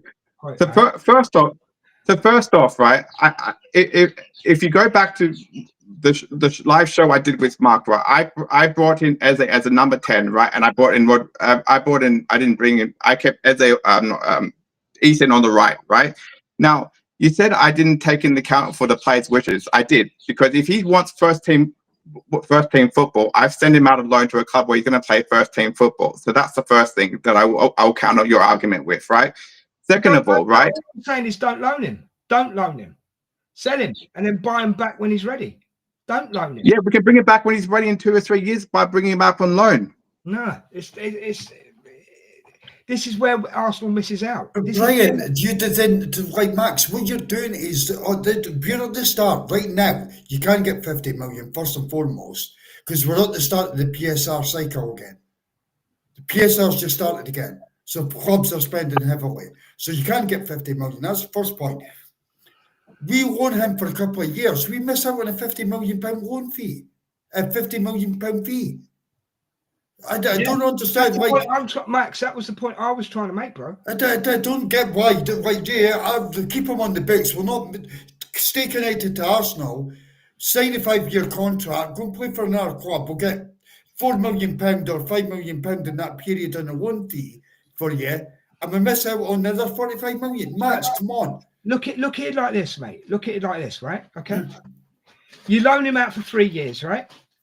Mm. Hypothetical now, right? You loan him out for 3 years. You make £5 million per year for loaning him out. Okay. Mm-hmm. They'll also have to cover his wages, yeah? Say, Mm-hmm. right? £15 million. Where you could have sold him, right, for 50 million, yeah, and bought him back for 20. You've actually doubled your loan money that you would have made, because you'd make 30 million quid. Mm-hmm. Do you see what I mean? Yeah, I see what you mean, but at the same time, you've got to think about the other side of the argument too. If he goes out on loan and he does well, then you can sell him for more than 50 million. You can sell him for more if he, or you could bring him back and play him, and because he's become a better player. Max, come second, Brian. Guys, I hate to interject. I hate to, make it about me for a second, but I got to bounce. I wanted to end this in a minute anyway, Brian, but thank you for being on. No, guys, I really, really appreciate it. Des, love you, dude. Max, you're the best. Mark, hey, what's up, dude? Well, again, thanks so much for the platform, and looking forward to the next time, guys. Enjoy the rest of your Independence Day, mate. And happy Independence Day. Love to Betsy and the Buds. And the big respect, Brian. Thanks for being on the show, mate. Max, I didn't mean to interrupt you. I just want to say, definitely, guys. Sure. Peace up, bro. Fucking. But yeah.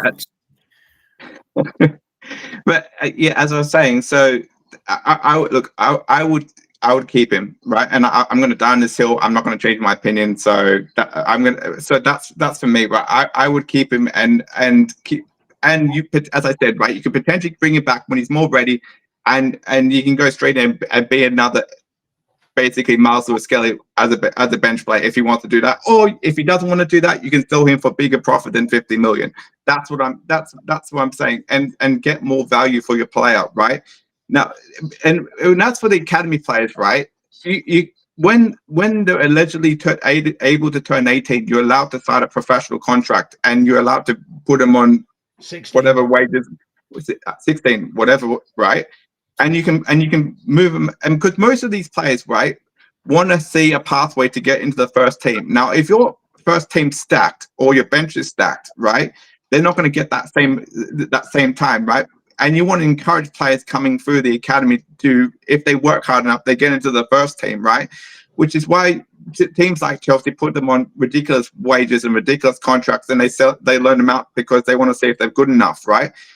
Which goes to the same thing. We got lucky to the point where Miles Lewis-Skelly came through the academy, came into the team, went into a left back position when he's technically a midfielder, and he's covered that position well, and he's now got a professional contract, and he's probably really going to play first team football. Now, not every player is going to be able to do that. Granted, not every player is going to be able to do that, right?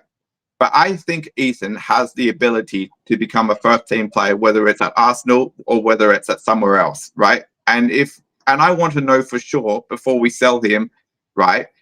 And put him out on loan and see if he's good enough playing first team football. If he is, great. He can come back and fill a spot, right, in our team. If not, then we know, right? And that's the thing, right? Because I don't think in this market, right, as I said, right, and this is what you're misquoting me on, Des, which is why I'm going to pull you up again, right?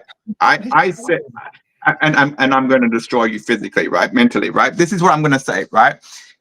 I said in no uncertain terms, right? I said in no uncertain terms, if you do not get 50 million, I will not sell him, right? And I also said I don't think Ethan's worth 50 million, and that is why I would keep him.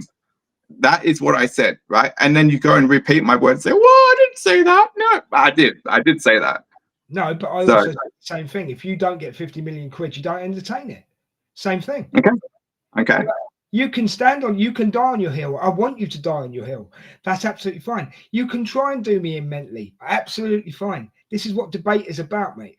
All I'm saying is there is a different option. It's not. I'm not saying it's a better option. I'm not saying yours is a better option. All I'm saying is there's a different option, right? So end of the day, right? Because I need to end this in a minute, right? Okay. End of the day, yeah. The way I see it is, if you let me reiterate what I was saying as well, right? Okay. You let Ethan go on a loan for 3 years, right? You make 15 million quid. Okay. You let him go for 3 years, selling him, you make 50 million quid, right? But then you buy him back for 20 million. Yes. You're actually doubling your loan period money to 30 million instead of 15. So how is sending it? This is what I can't get my head around. And this is why we're probably banging heads here, right? How is sending him out for 3 years on loan for 15 million better for the club than selling him for 50, buying him back for 20 and making 30 million? Because there's right. Because in your example, you're selling him for 50 million, right? Straight up cash. You're selling for 15 million, right? What I'm saying is that if you send him out on loan for 3 years, right? Now, one or two things could possibly happen, right? He flops horribly and you sell him for less than 50 million, right? Which is possible, plausible, right? Now, on the which is what you're saying, right? Now, what my point was is that what if he does well and you sell him for even more money instead of 50 million, sell him for like 85, 90. Okay. That's ifs and buts. Right. Okay. So here to come back at you, Max, on that. If your theory is right and he does really well, so you're gambling money. That's what you're doing at this moment in time. You're gambling money. But also, let me throw one more little thing in there as well, right? Okay. You're saying taking him out on loan, right? If you took him out on loan now for 3 years, he's going to be 21, 22, right? If I sell him now for 50 million and still buy him back in 3 years for 20 million, he's still 21, 22. So not only have you made 30 million on the loan period, right? Well, if you do sell him again in say 2-3 years, you might make another 50 million quid. So actually what you've made is 80 million quid. Do you see my point? Yeah, I see your point, but I disagree. So, well, we can. Max, that's fair enough. Max, that's fair enough. But what you're gambling money, and that is the point. And Arsenal don't need to gamble money. If the stakes are high right now, Ethan's hot, and we could get the maximum value. If it's 50 million, 30 million, 40 million, right now he's hot. Max, You've also got to remember, Max, right? If you bring him back in 3 years' time and he's 21, 22, he's still young. He's still got. I know. He's still got to make even more money. I know. Max, Max, do you know what? See what you're telling me tonight, right? And guys, I'm getting irritated by this. What you're telling me tonight is don't buy Rodrigo, do not buy Eze, do not buy anyone. Trust Haaland to come through and give them the pathway to come through. Don't sell them. You'll be fucked in PSR. It's totally fine. Wife's all good. No, I'm not. I'm not saying that at all, Mark. No, you are saying that, Max. That's exactly what you're saying. But you say I'm not. You're misquoting me, Mark. You're misquoting me, Mark. I'm not saying that at all. We could go and put a player out on loan for 2 to 3 years and then get him back. Why, Max? Selling him now and buying him in 3 years, if he's good enough, is there. You're attached to Haaland. No, I'm not. I'm not. Let Max come back at you. Let Max come back at you. No, I'm not. Because I look, for me, right, I'm not sentimental, right? I'm sentimental, right? If Saliba turns around tomorrow and says, Arsenal, I want to go, right? I'll be like, bye-bye, right? Because he's got 2 years left of the contract. I want to get money for him, right? Now, he is a different player than to the people who come through the Arsenal Academy. They have a different mentality where they want to stay and fight for their spots, right? They're completely different players, right? So that's the first thing, right? That's the first thing, right? Number two, right? Okay. For you, Mark, to sit there and say, I don't want to improve the team. I don't want to bring players like Rodrigo and Eze. I think it's very, very, very poor punditry from you for the first thing, right? Because I literally sat there on your live show and said, please bring in Eze in Odegaard, right, as a backup. I couldn't have made that any crystal clear, right? And I agreed with you, right, when you said, I actually want Rodrigo, right? But at the same time, I still want to keep Ethan. That's my point, Hey, right? that's fair enough, but Max, I agree, right? And I'm not saying what you're saying is completely wrong, but I don't understand. See, if you say, I want to keep Ethan, and he's good enough to break into this side, he's good enough to like, if you want Eze in, then he's third choice, but behind Odegaard and Eze. So what you're now He's saying back is, up to Saka in my team. He's back up to Saka in my team. you're back up to Saka. That's where you are. That's where you are, Ethan. And you're not going to get minutes. So the next option is that we could bring someone else in who's more ready than Ethan now. And we're going to go loan him for 3 years without bringing in a transfer fee. I think I'm not being disingenuous to you, Matt. You're entitled to that opinion. But I'm trying to tell you, you're missing the PSR rules. You're missing them.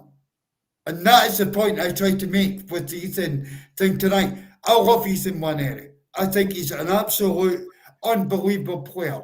I told you it's a controversial. But I think Ethan needs to be getting minutes. And if he couldn't get minutes this season, he's not going to get minutes right next season when you bring in Eze's, Rodrigo's, etc. He ain't getting them. Let me put it ain't getting them. Max, you have given a brilliant counter argument, right? I'm not going to say that you haven't, right? When I said Arsenal could make £80 million off of Ethan, and I spelled it out how we could do it, right? Okay, it's just another option.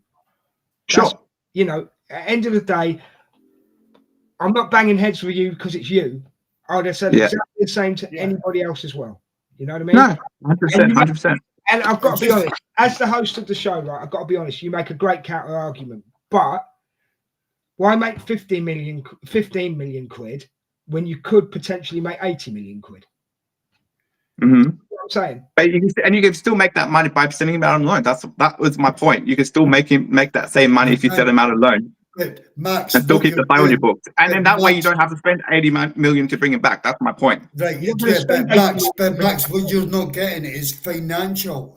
Look at the financial implications. PSR. Chelsea, Man City are flipping academy players with buyback clauses. If they become good enough, they could buy them back and they could spend the money now. Without that, you signed Raheem Sterling when you reach PSR rules. Max, you've made it a great show. That is it. Yeah, genuinely, the show tonight has been brilliant. I've loved it. Right, you've made it a great show because you've argued like you say, your hill. You've stood on your hill, and I respect that. But end of the day, I'm not trying to one up you. We're not trying to one up. We're not trying to one up you or anything like that. We're just saying, look, this is. Just look at a different angle. This is just my angle. This is just my angle. That's all I was saying. This is just my personal angle. You don't have to explain yourself. Your passion is spot on, mate, and I respect it. Yeah, end of the day, you got to remember this is it's a podcast as well. And it's not. Of course. People might think that, them two are jumping on Max and jumping all over him. No, we're not. We're just trying to give people options, and you've come up with an option, and so have we.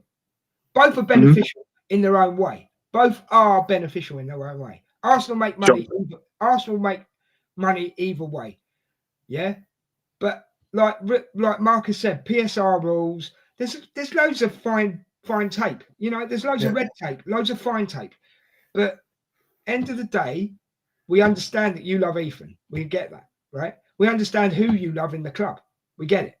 Yeah. Mm-hmm. All we're saying is, though, as fans we've come to the point where if someone did come in, if someone did come in for Ethan and said, give you 50 million, I'd take it. Yeah. But I'd put in the clauses. Yeah. If someone came in, that's why I was using Saliba as an example, because he's one of our best players. Yeah. If someone came in for Saliba and said, I want to give you 100, 120 million, not only would I seriously consider it, I would probably say thanks very much. You know, you know, but you know what I will say though is if someone say for example someone came in for Ethan, right, which is why I will slightly agree with you. If someone came in for Ethan, right, today and offered 80 million for him, I would go for Ethan. Oh, I'd snap your arm, but I'd still put a claw. Yeah, that's what I'm saying. But what my point was, my original point was, I don't think you could get 50 million for him. I don't think clubs will look at him and go 50 million. Well, that's why I'd keep him, put him out loan, and see if he's good enough to play first team football and potentially get more money in the process. You're entitled to your opinion, but I actually think he is worth it. In today's market, he's worth 50 million. In today's market, he is, mate. Yeah. But on that bombshell, I am actually going to end this one, okay? Because we've overrun the 2 hours, guys. We are 2 hours and 15 minutes. So thank you to all my guests that have been on. Richard, who dropped out, shame. Obviously, Brian, thank you. Happy Independence Day to all our American viewers. Hope you're having a great day. Big thank you to Mark, as always. Thank you, Mark. Thanks, bro. I appreciate it. Oh, it's been a great show, mate. Max, thanks as always. Brilliant show. Glad you came on. I nearly didn't let you on because it was getting too late. That was all. But I'm glad you did now. I'm actually glad you did. Well fought your corner, to be honest with you. Respect it. And that's what we want on these shows. We want people to come in here and be like, this is what I think and I'm passionate about it. There's nothing wrong with that. But be ready for counter arguments as well. That's all I'm saying. Sure, that's part of good podcasting. That's cool. Yeah, that's cool. No, so, 100%. So, guys, big thank you to the 265 that are watching us on whatever platform you're watching us on. Great numbers. Thank you very much. On your way Can I just say because the people are watching doing an outro, bro. Go on, quick. I'm doing an outro. Can I just say this, right? To the 265 people watching, right? I don't hate Des or Mark right now. I don't have a problem with them at all, right? Because there's probably some of you that probably think I'm going to probably get grilled by them after the show ends, right? And say some stuff, but I don't hate them. I respect their opinion. Just so I wanted to make that crystal clear. Mate, we haven't got a problem with you either, so don't worry about it. Next time, let me do my outro, will you? No, mate. So a big thank you to everybody watching. A big thank you to everyone that's been involved, behind the scenes, everything. It takes quite a bit to put these shows together, but it just shows tonight. Shows like this, they're worth it, right? Have a great weekend, all of you. I don't know when the next show is. We might just pop up tomorrow. I don't know. It just depends how we're going. But if not, have a great weekend. Take care of yourselves. And hopefully next week we'll have some good news about some players. Yeah. And one more time, Diogo Jota and your brother, rest in peace. And come on, you Gunners. Take care, everyone. Have a great weekend. And we'll see you next time. 1 second. Peace. We're out of here. Thank you very much.